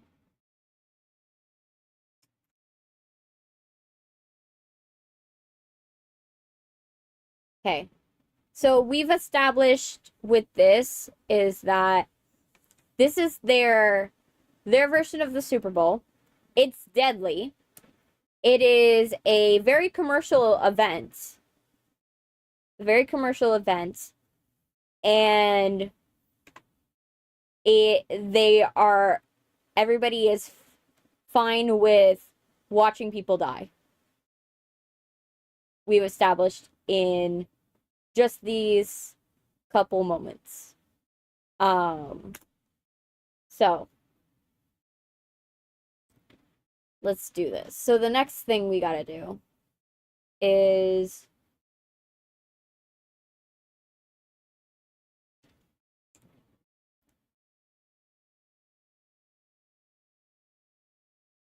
we need to have a dialogue between Alex and Steve. I don't think that Steve is like, oh, this shouldn't exist and so like that. Because it's kind of like someone saying, oh, football shouldn't exist. You know what I mean? It's like, people do get hurt, but like, because it's such a normal part of our society, it would be weird to take it away. If you get what I mean? So we need to have it be is that this is like one other thing that happens in society all the time. And because it's so normal, people don't bat an eye. People don't bat an eye about it. The only thing that I think Steve is like, why would you sign? It would be like, what's the point of this show? Like, why would you even sign up for this?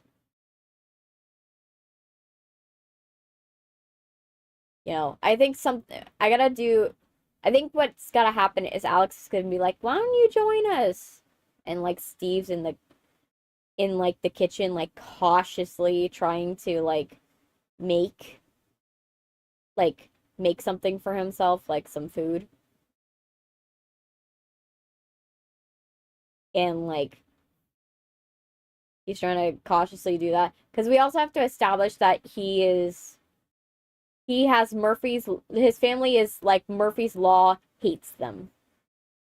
Like, you know, the Murphy's Law show from like Disney XD, where it's basically the whole point is like the kids' families just exist with Murphy's Law. Yeah, I want that.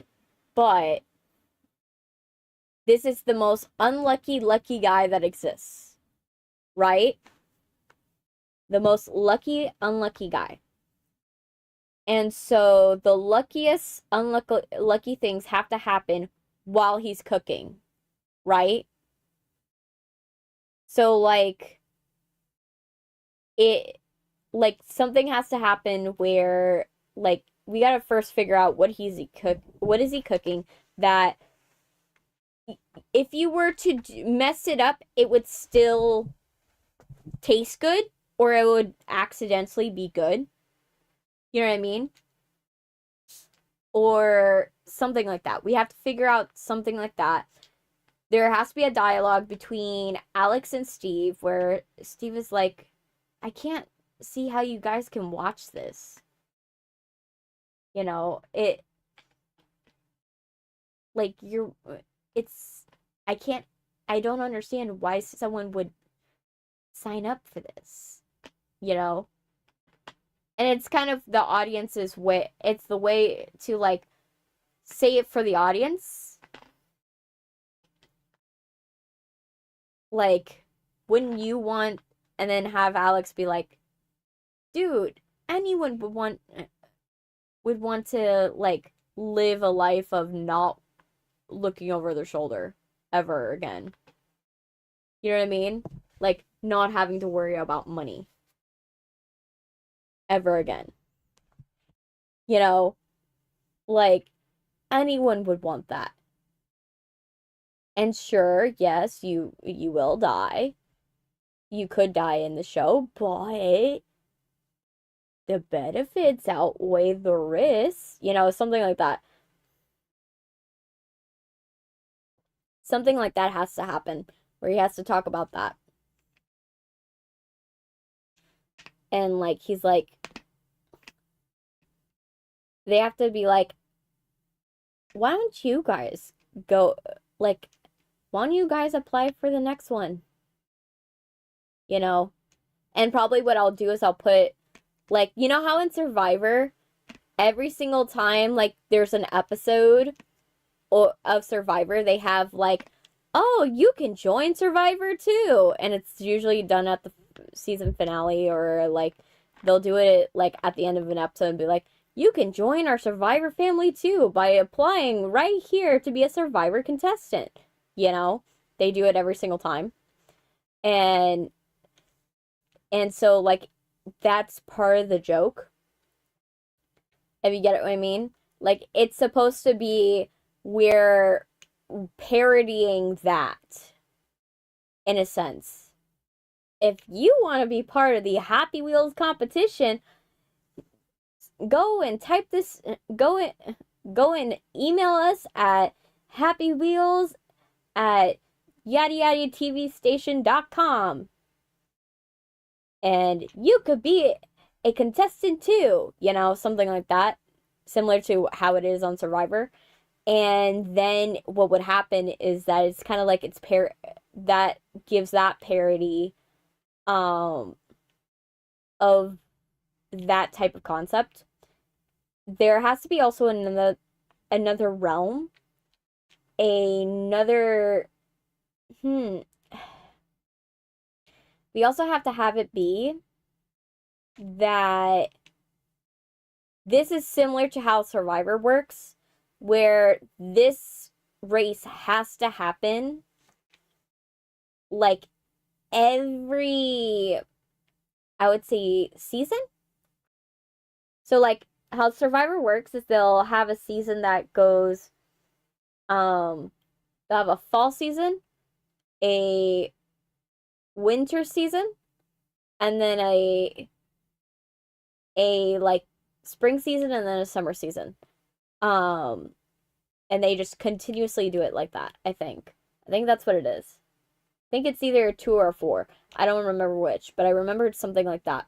Where while they're filming the season of Survivor that they're filming, they're already airing the other season.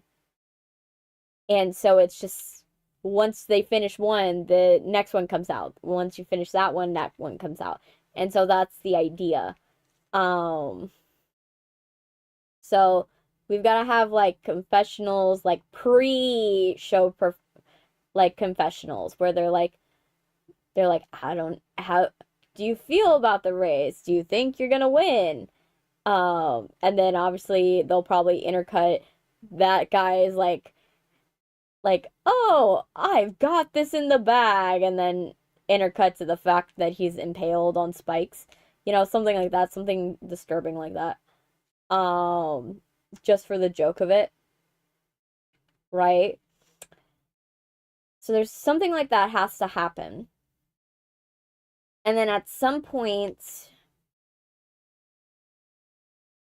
we have to do the refusal because we're doing a hero's journey, right? So if we're going to do a hero's journey, we've got to do something where he has the refusal. He's already refusing it, but we have to give him a good enough reason to why he would want to compete in the competition. Why would he all of a sudden want to compete in the competition, but it can't be he is going in he's going in for any like charitable story, right? There has to be something where like he refuses, but then like either his brother signs him up as like a joke, like I doubt you'll get picked, and he like does it on a dare. Like he's like, you're the luckiest person. I bet you can I bet you can get through the whole thing. You know what I mean? Like something like that. It has to be like a dare or something. Jokingly. Like some bet or dare. And then once that happens, then we go into, okay, let's go and do the training montage of, oh, let's do a training montage of them getting ready for the race. Something like that. Where, like, he doesn't take it seriously because he's like, I'm gonna bail out the minute that I do that. But then when he's actually in it, he's like, oh shit, you can't really bail out mid competition unless you really are hell bent on getting hurt. So you're just like in a bad situation. Something like that has to happen. But yeah, we have to figure something out there. Something has to happen. It has to be like a dare or a bet or something where they get him to do it. Right? It has to be something like that. Because it can't just be like, oh, you do it and it works and everything like that. It can't be hunky dory. It just has to be like, okay, we're doing this. And then they go into it, they go and do this and everything. Okay.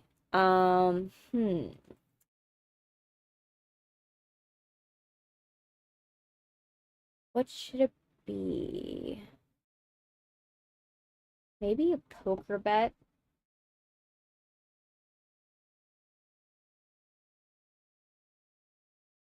Something like that. It has to be that, like, if you do this and that, if you lose, you gotta sign up for this, right? To win the bet.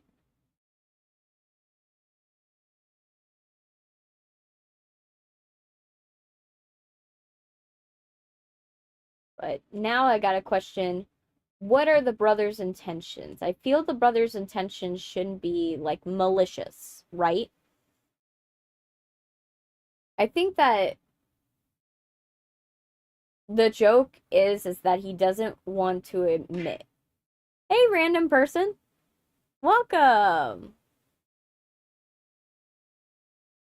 I'm just we're writing the Happy Wheels movie right now. So I'm trying to come up with how should we go and have them convince the character to sign up for the competition. I feel it should be a dare or some bet that he lost, right? But I'm trying to figure out what are the motivations behind his brother doing this? And two, why, knowing the motivations, are they malevolent or are they actually, I actually think you're going, like, I actually think you could win? I feel like it should be that he actually thinks he could win. Like, everybody thinks that, like, it's gonna expect, oh yeah, you sign up your brother, you dare your brother to do this, and you, like, and knowing that he could die, right? But he knows his brother is like super super lucky unlucky. So like he has very extreme luck. So I feel like something like that should happen where like it's gotta be something. Hmm. Maybe it's gotta be something where it wouldn't make sense. They wouldn't if he's super lucky unlucky. He wouldn't do anything where it would be a game of chance. Because games of chance, you could mess it up and it won't work. It has to be something where it's like a game of skill. You know what I mean? It has to be a game of skill. Maybe Uno. Just for the joke. Just for the joke of that, Uno might work because it's not a chance based game. It's more of a skill based. You have to know what what would be the best strategy to remove your cards, to get rid of your cards. And two, it would make the also if he were to do is like Uno reverse him, that would be like so funny. Like just for the meme. Like he loses the bet to an Uno reverse. You know, something like that. But yeah, trying to figure out. So it's got to be it will be an Uno game. He loses the game.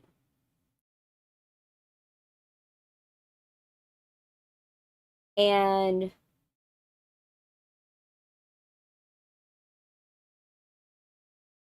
what would be cool is if he is good at Uno, but he loses it this time. This is one of the first times he ever plays it that he like really loses. And so something like that happens. The brother thinks it's scripted. He thinks his brother is entertaining enough for the people to keep in the new episodes. True. That could be a way. And it could rationalize the brutality of it. Because you're watching people die on screen.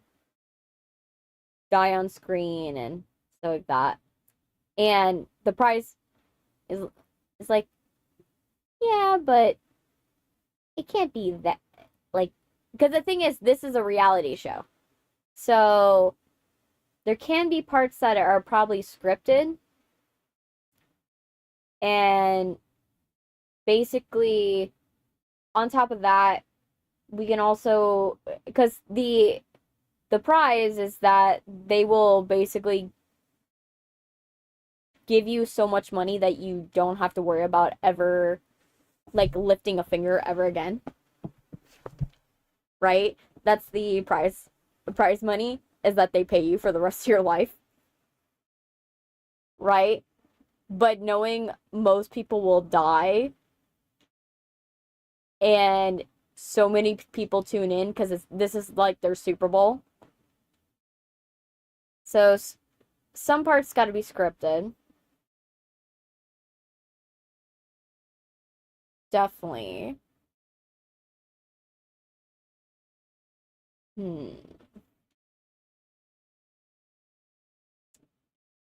yeah, definitely, I do like that idea that the brother thinks it's scripted.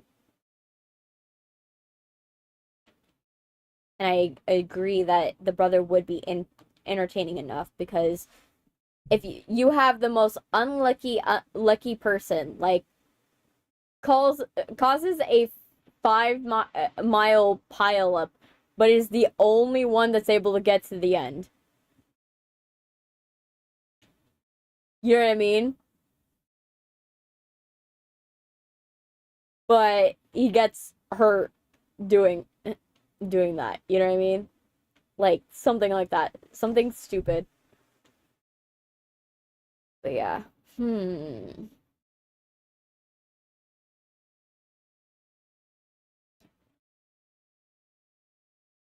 So yeah, let's type down the ideas that we've already come up with so far. We want the survivor, like if you want to be a survivor contestant, please sign up at this send us an email at this email here, Go to our survivor website and fill out the form, the thing you see every episode of Survivor.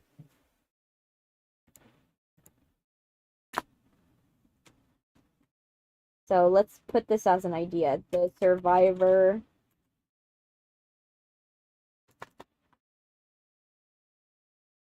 for sign up commercial after every episode.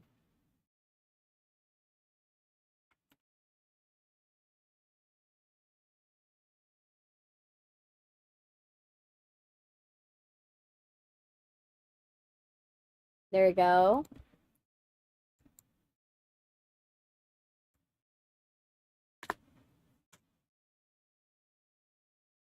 Steve loses a game of Uno to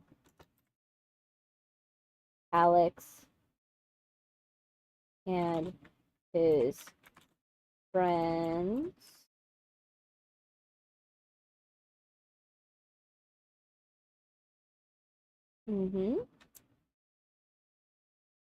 Oh, thank you, SiriBot.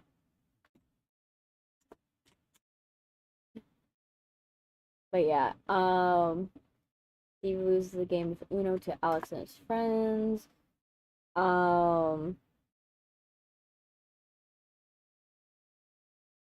Alex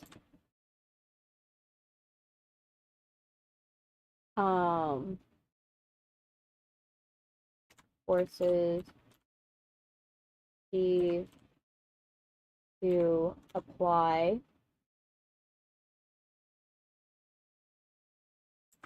for the show. Apply for the show. Hey, what's another thing that we said that should happen?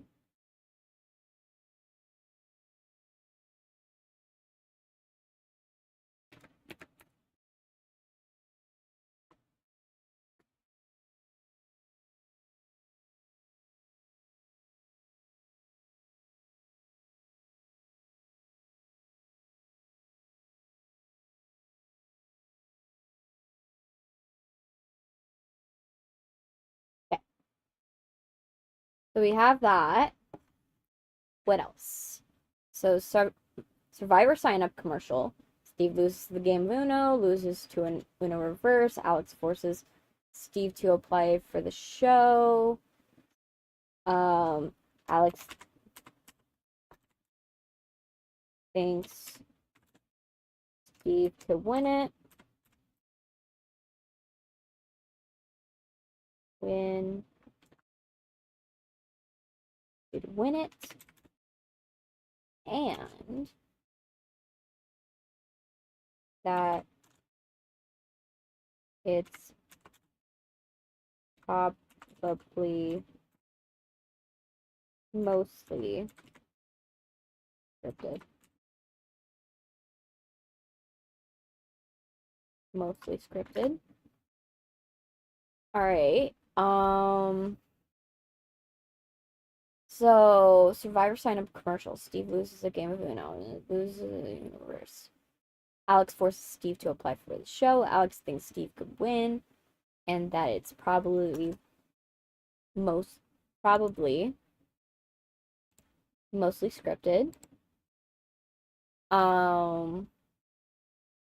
Probably mostly scripted. What's another thing I can parody from like what's another thing I can parody? Ooh, oh ho ho ho. I just came up with something. Okay. You remember, okay, did you guys watch Charlie and the Chocolate Factory? Probably did. Everybody remembers that. But you remember the scene where it's showing how all the kids got the golden ticket, right? Like all the kids that got the golden ticket, and it's just showing like their perspectives compared to Charlie Bucket's, right? Of them getting it, and it's just like a quick introduction to all the characters. I think that we should do something very similar here. Very similar. Introduces all the characters, and then we're basically kind of like joking about it being the golden ticket in a way. It's kind of like a soft homage to like Charlie and the Chocolate Factory and like Gene Wilder. So yeah. Um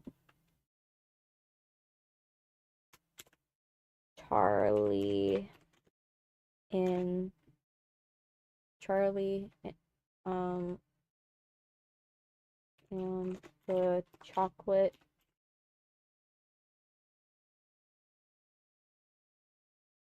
Factory. Scene spoof. Scene spoof. That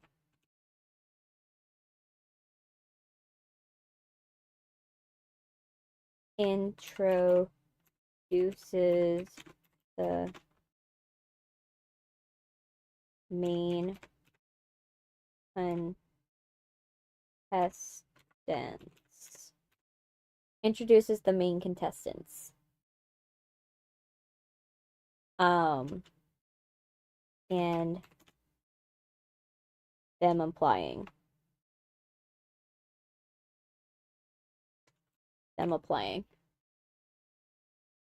Yeah, because we could see Bobby, the Florida man. Bobby the Florida man is like with his gator and his raccoon. Reginald and Ferguson. Reginald and Ferguson. Uh, he has a emotional support gator. And a pet raccoon. And that he has with him. And he's like stroking, he has the pet gator on his lap. I feel that's what's going on for Bobby. He has the emotional support gator is like laying on his lap, and then he has like the raccoon like on his shoulder, like a woodland like squirrel on a Disney princess's shoulder, and he's like, "Eh, we can use that," something like that, something weird and crazy. Um, for like the drag queen, I could see drag queen's gotta have that like bills are running low. Um, not running low. The bills are high, and they're just trying to keep the they're trying to keep the bar open, right? One of them should have a Walter White motive. True. Well, I already kind of have that for the character of the engorged woman. Because the engorged woman, hers is that she wants to support her family. She wants to support her family, and she's a single mom doing her best. She works 2 jobs and never stops. The Dolly Parton meme. I'm sorry. Uh, she's the engorged woman. Um, her, I feel, yes, she would have the Walter White motive. Take care of the family. Um, the drag queen makes sense to be like, I want to take care of my found family. Right? The drag queen wants to take care of the found family and take care of the bar, and because the bills are high, and they just went through something, right? They just went through something. I think that could be what's going on with the drag queen. And then for the army man, he's just, I want to die. This is his way of being like, he's like, I just want to die and just get it over with. You know what I mean? Like, and he just sees this as an opportunity, is like, well, I'll either have enough money, I'll have money, or 2, I'll get this over with, Right? Something happened. Like, he wants to do it in the most publicized way, I feel, for him, because he's angry at society. And so do it in a way that is angry towards society, which would make sense for his character. Um, for his character, I do, just for the jokes, I think his name, his vibe is modeled off, he's basically, his whole thing is like Solid Snake if you basically made him wheelchair bound, and and like took away his will to live at this point, because he's just been through too much shit. Um, but we can have it be the joke that his name is like Colonel Dan, something like that. Just the joke, because then that is a spoof of of um Forrest Gump. It's a spoof of Forrest Gump as like the hilarious thing. So it's kind of like we're spoofing different things. That's the idea. We're trying to make it we're trying to take multiple inspirations to spoof this entire thing. So yeah, drag queen, okay.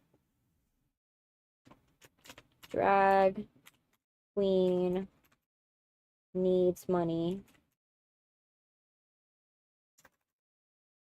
needs money for the drag bar.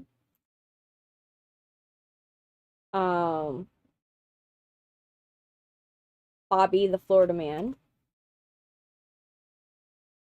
Bobby the Florida man.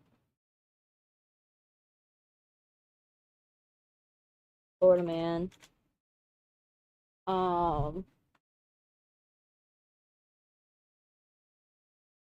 Bobby the Florida man.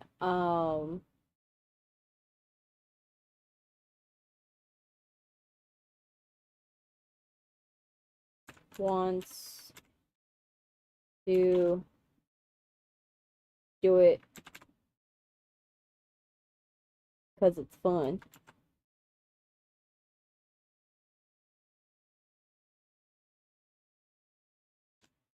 Seems fun.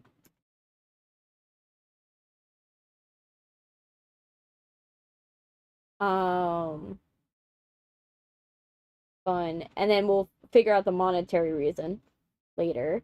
The engorged woman. Engorged woman. The engorged woman needs the money. Is a single mom. Mom who works 2 jobs.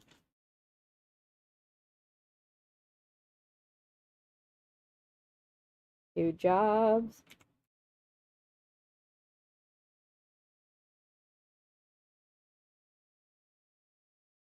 And has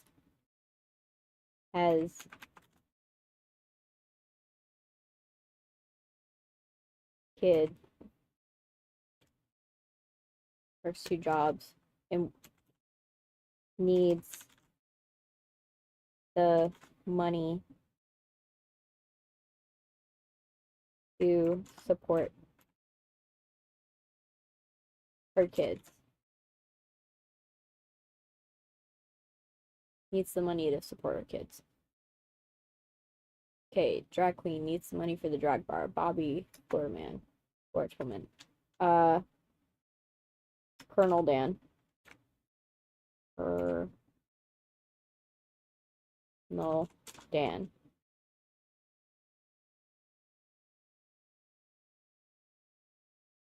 Wheelchair guy. AKA wheelchair guy. Wheelchair guy wants to die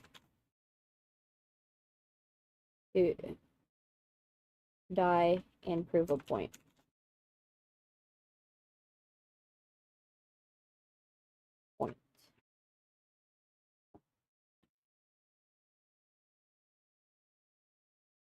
Die and prove a point. Okay. So basically, that basically goes over their motivations. We'll figure out Bobby's, like, because the whole point of each character is that we're gonna lean hard into the stereotype first, and then peel that back. We're gonna peel it back, so that way we have our first expectations of what we expect from them, what the audience is supposed to understand about them, and then subvert those expectations. Basically.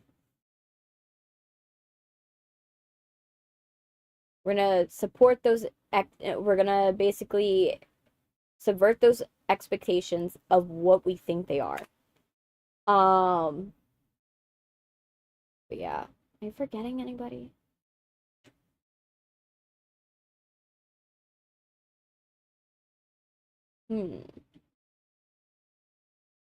Okay.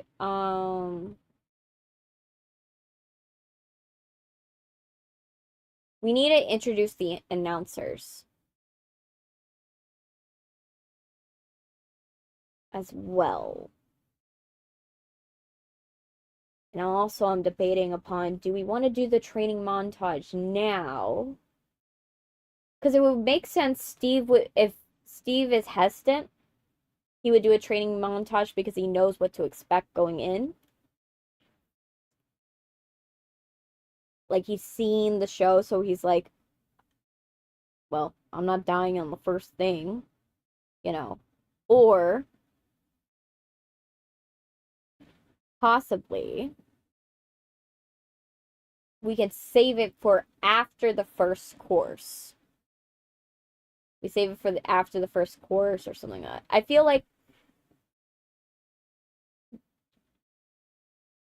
I feel that Alex has to be the person that's in his ear.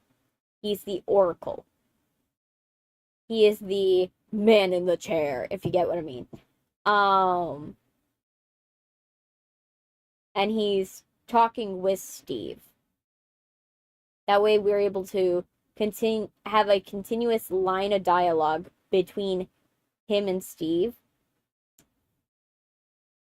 And so we can have Steve's feelings of what he's thinking. Alex needs to be ground control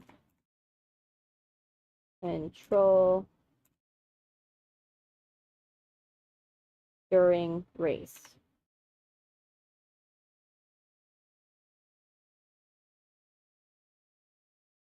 That way we can ensure, because we can't go and write thoughts. Thoughts don't show up well on screen. The best we're gonna do in terms of thoughts, if we were to do it, is voiceover. And film voiceover, you don't want to really do voiceover unless there's a really good reason. Unless there's a really definite good reason, you don't want to do voiceover because it's very frowned upon and it's basically telling instead of showing. So we want to do something like that.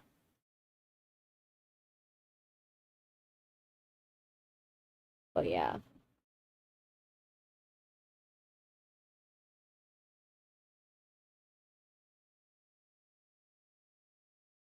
But also the other thing is that I'm thinking of for the Charlie and Chocolate Factory thing is that whatever the solution is, Steve has to be able to fix it. Or they have to mutually be able to fix it. You know what I mean? Like, there has to be something where they could fix it and make it better. Right?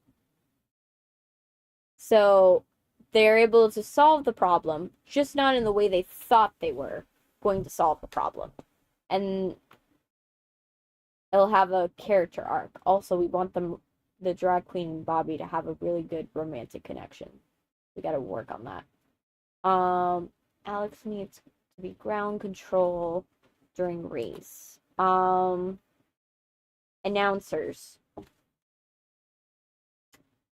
No, sports telecasters.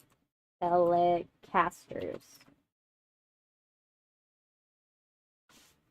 right. So for the sports telecasters, we kind of have to go into playing all the base tropes of all of like the sports telecasters that exist, like all of the stereotypes of the ones that exist. You have the ones that are like overly excited and everything is going great and wow, everything is cool. And then you have the ones that are like, oh, I bring it to you back, Jeff. You know, and they're basically trying to crack jokes about what's going on. And that like reminds me of like the Wipeout and stuff like that.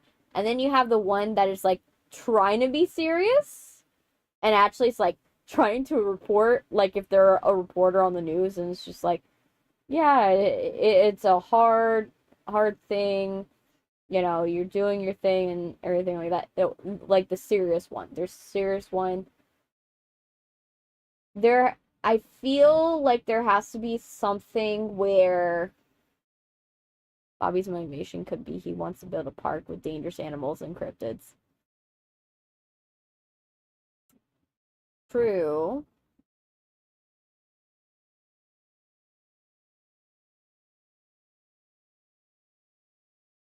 True. But how do we subvert that? Because the thing is that whatever his motivation is, it has to sound surface level, that it sounds like something you would expect from a Florida man. And then, don't get me wrong, that does sound like something a Florida man would do. But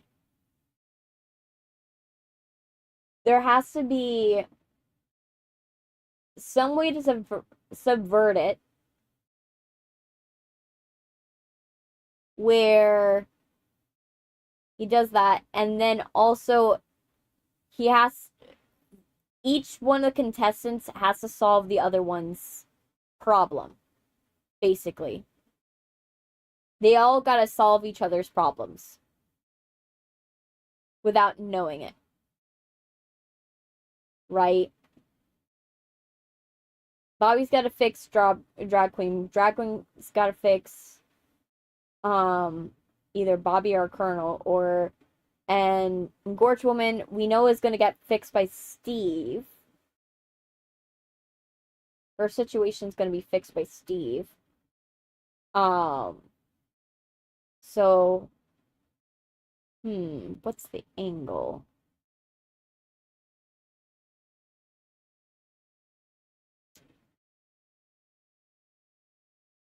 I can see an angle. What we can do is we'll go with the idea of he wants to build like a Gatorland, right? He wants to build a Gatorland. But what he could do is that the drag queen has to be okay with losing the bar. But Bobby will merge his idea with the drag queen's idea to create something where it's like a park, but like it's just like you have all the keepers are in drag, but then you have like weird and dangerous animals. Like think Steve Irwin. But if we were going for like Jane of the Jungle, you know what I mean? Something like that. Like we could do something like that where it's like something similar. There's there's an attraction to like it's so out there that it's still true to the idea of Florida Man and still true to the idea of the dramatic flair and campiness of the drag queen, but it's a solution that is so real world based.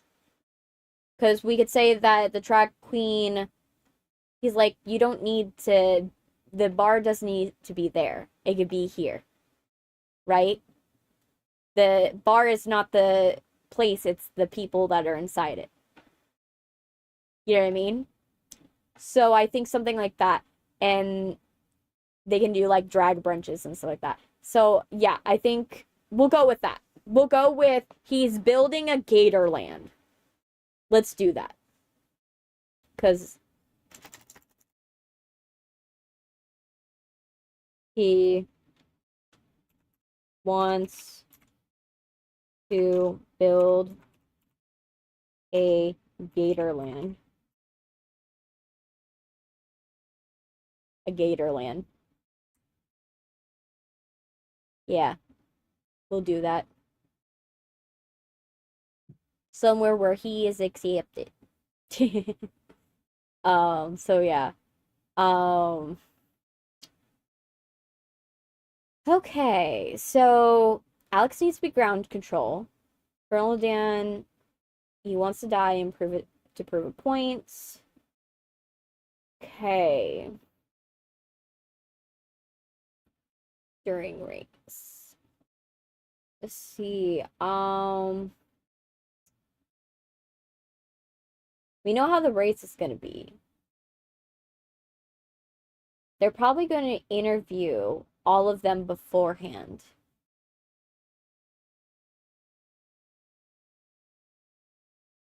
They're going to interview them, probably all of them beforehand.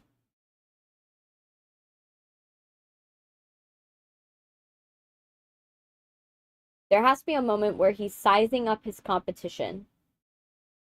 Where Steve is like, okay, who am I working with? And he's looking at them getting, like, on the TV of them getting interviewed and being like, what the hell? While he's like looking at them on their vehicles that they've chosen. So he's like, I don't know what's going on here. Something like that. Right? I feel something like that. That way we can kind of get more background story. And it would make sense for a competition like this, where they would most likely do a pre-interview, not a post-interview, because, you know, your subject might die before you're able to get to them. You know? So, let me see. Checking to see the other one. Let's check the other stream. Yeah, okay. This is doing good. Vertical's doing good. Horizontal's doing good. Cool. Then let me check on the Twitch side. I gotta check on you guys once in a while, just to see if there's anything crazy going on. Like, if I, like, forgot something, or something got, like, put on here or anything like that. Okay. So, let's see.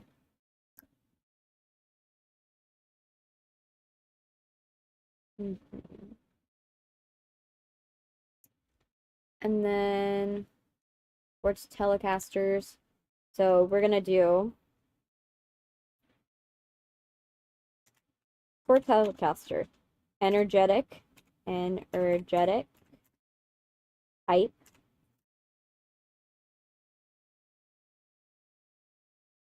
serious, type, serious type, um, researcher. There's always that researcher type. That's like, oh, let's tell you this guy's life story. Joke. Jokester type. And then, okay. I think you forgot about the lady who needs money for her kids. Yeah. Engorged woman. Right here.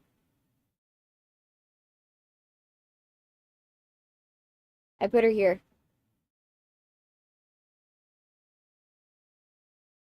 She will get fixed. For her, she is going to be the top of the competition. But Steve, I want there to be a win-lose end. Steve wins the competition but doesn't like how he won. And so he gives the money to the engorged woman. He gives the cash prize. He gives the prize to the gorged woman. because he would rather go and have her take the money and use it the way she needs it rather than he use it on himself selfishly because he feels like he put her in the way of danger. And she's forever going to be injured from the catastrophic accident that he created that took her out of the competition. So, that's what I think. What should Jacksepticeye's character be like?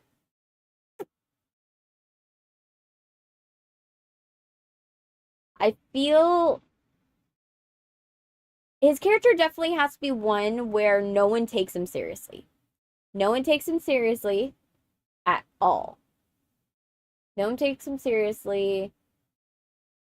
They are just like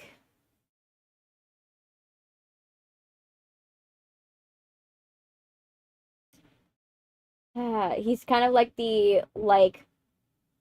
I feel like he's like the celebrity pick. You get what I mean? Like no one's actually caring what they have to say. They're just like, "Yeah, Jeff, that's a great answer. Okay, let's get back to the other stuff." You know what I mean? Like I feel that there has to be a celebrity pick as well. I just don't know if Jacksepticeye would fit the celebrity pick. I think that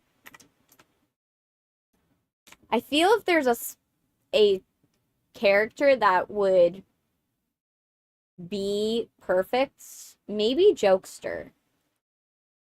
I feel that like someone that's joking all the time, that's someone with hidden sadness and hidden seriousness. And I feel that he's someone that cracks jokes because he's uncomfortable, obviously. But when he actually is actively rooting for Steve, no one takes him seriously. I think Jacksepticeye would fit the jokester type, possibly. Because I feel that if you have a jokester that everybody's expecting to crack a joke, but he's actually being serious, it would be something genuine. And then we basically have to do something where we're subverting everything. Everything has to be a subversion of some sort. Because since this whole story is an idea of we're playing into stereotypes to then go and subvert them, and also going and talking about how society views people and how reality shows morphs the image of what we and perception of what we think of people. I think that it's very important that we need to come up with arcs for everybody. So I feel Jacksepticeye fits Jokester. He'll be serious, but no one takes him seriously. Researcher. I feel that the researcher, I feel that he's coming up with all this information, right? And he's trying to present it in a way that is going to be engaging to the audience, but he secretly wants to do this because he wants to remind people that these people have families and they have lives that they're going back to. And that's his motive. He knows that if he was actually serious, no one would care what he had to say. That's what I think he feels. And so he's there just to remind them that these people are human. I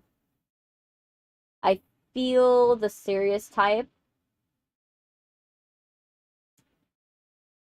I think that for the serious type,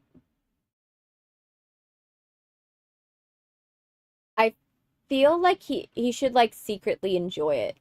You know what I mean? he like secretly enjoys watching this. Like he he he's only like doesn't like the craziness of what's inside of his Telecaster booth with his co Telecasters. So he'll rein them in when they're getting a little, oh my gosh, you're going into a story again and stuff like that. I feel like he should rein himself in, them in, but he is very, very intense. And everybody is like, oh, he's so serious and stuff like that, and so stern, and he's just trying to keep him in order, but actually he's just wants to get back to watching the bloodshed. Um, and then for the energetic type, I feel that they're just trying to keep themselves going. You know, something I need to figure out that one. That one's like, because it shouldn't be he's enjoying it. I feel that the energetic type, I feel like someone paid him a lot of money. And he's really good at being like high energy and high strung. I feel something like that should be happening. And he's getting a lot of money to like, oh yeah, let's get excited, you know. And obviously the celebrity's there.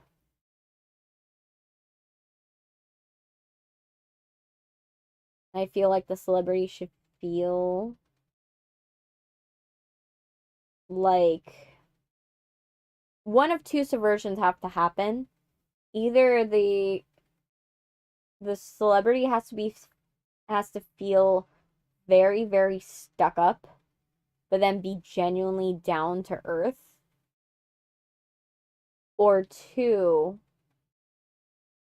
feels super, super humble, and I'm so sorry that this happened to you, but is like secretly mean. You know what I mean? Something like that. Something where we're expecting it. Or or even that they're secretly relating to how these people feel about the pressure of being on camera and being fake for the camera. I think that's more correct. They relate with, yeah, so it has to be feels stuck up but is down to earth.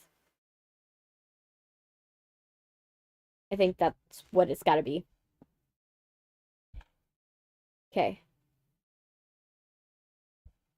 Telecasters.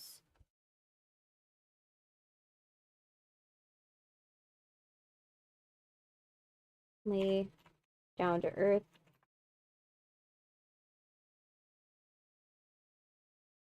Jeez, why are you chugging this hard? Secretly down to earth. Down to earth.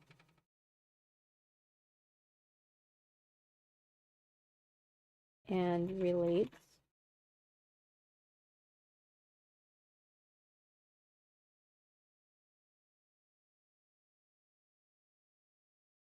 with the contestants.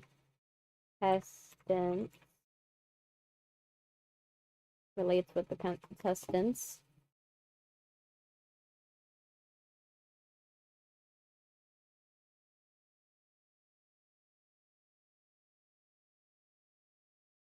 Jokesters type.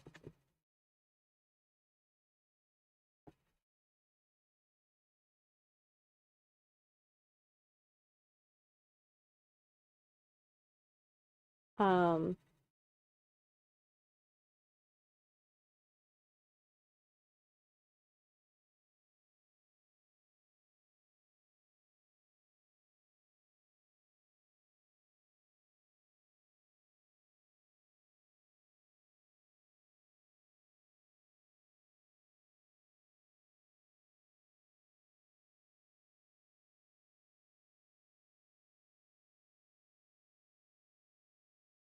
Seriously.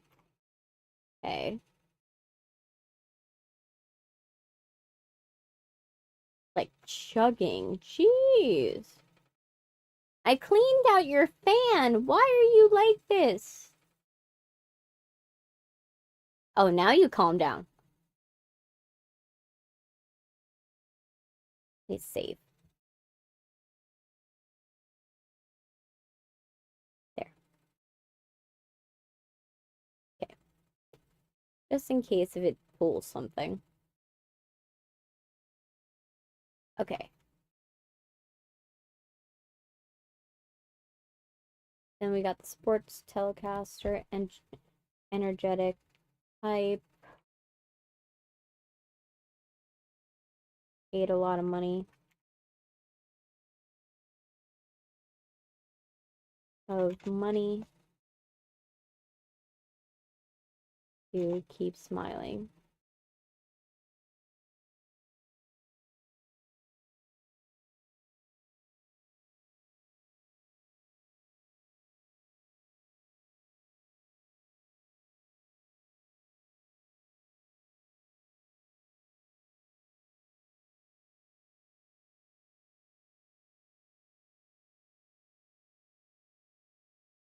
Reins everybody in.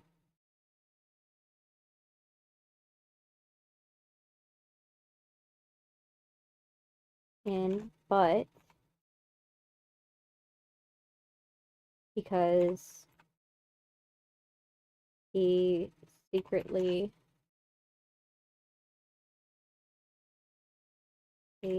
likes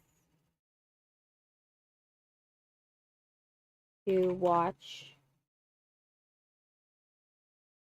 the bloodbath.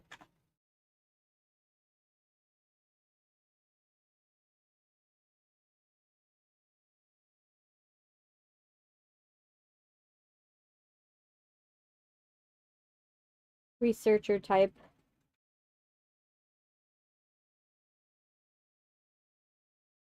Secretly trying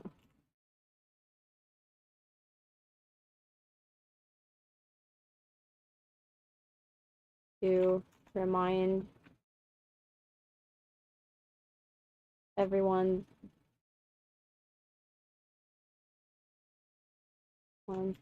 that these contestants have families.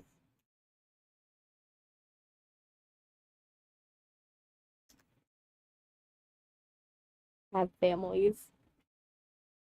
Yep. All right. Let's see.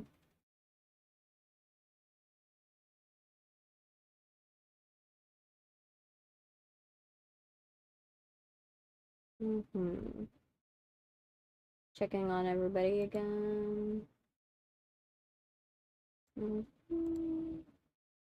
Let's check on vertical.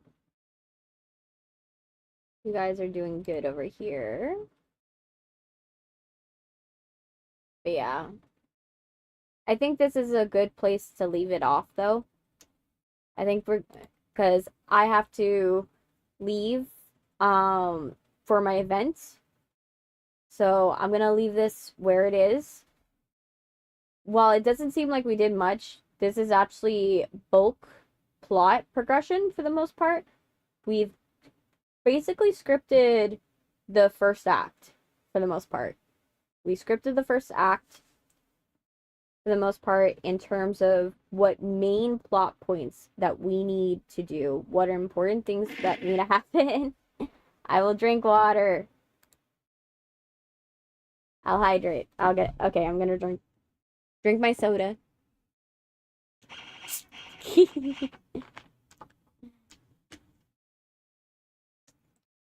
But yeah. So we are going to have the viewers' choice vote next week. If I remember correctly, it's between it's Hollow Knight, I think Undertale, and then we were still choosing the last one between like Poppy's Playtime and me side and like out of sight. Um, we were still choosing that. It was something like that. I'll have the finalized list for you guys, so you guys will get to see it and choose it and figure it out. Which one you want me to do, which will be fun. I'm excited.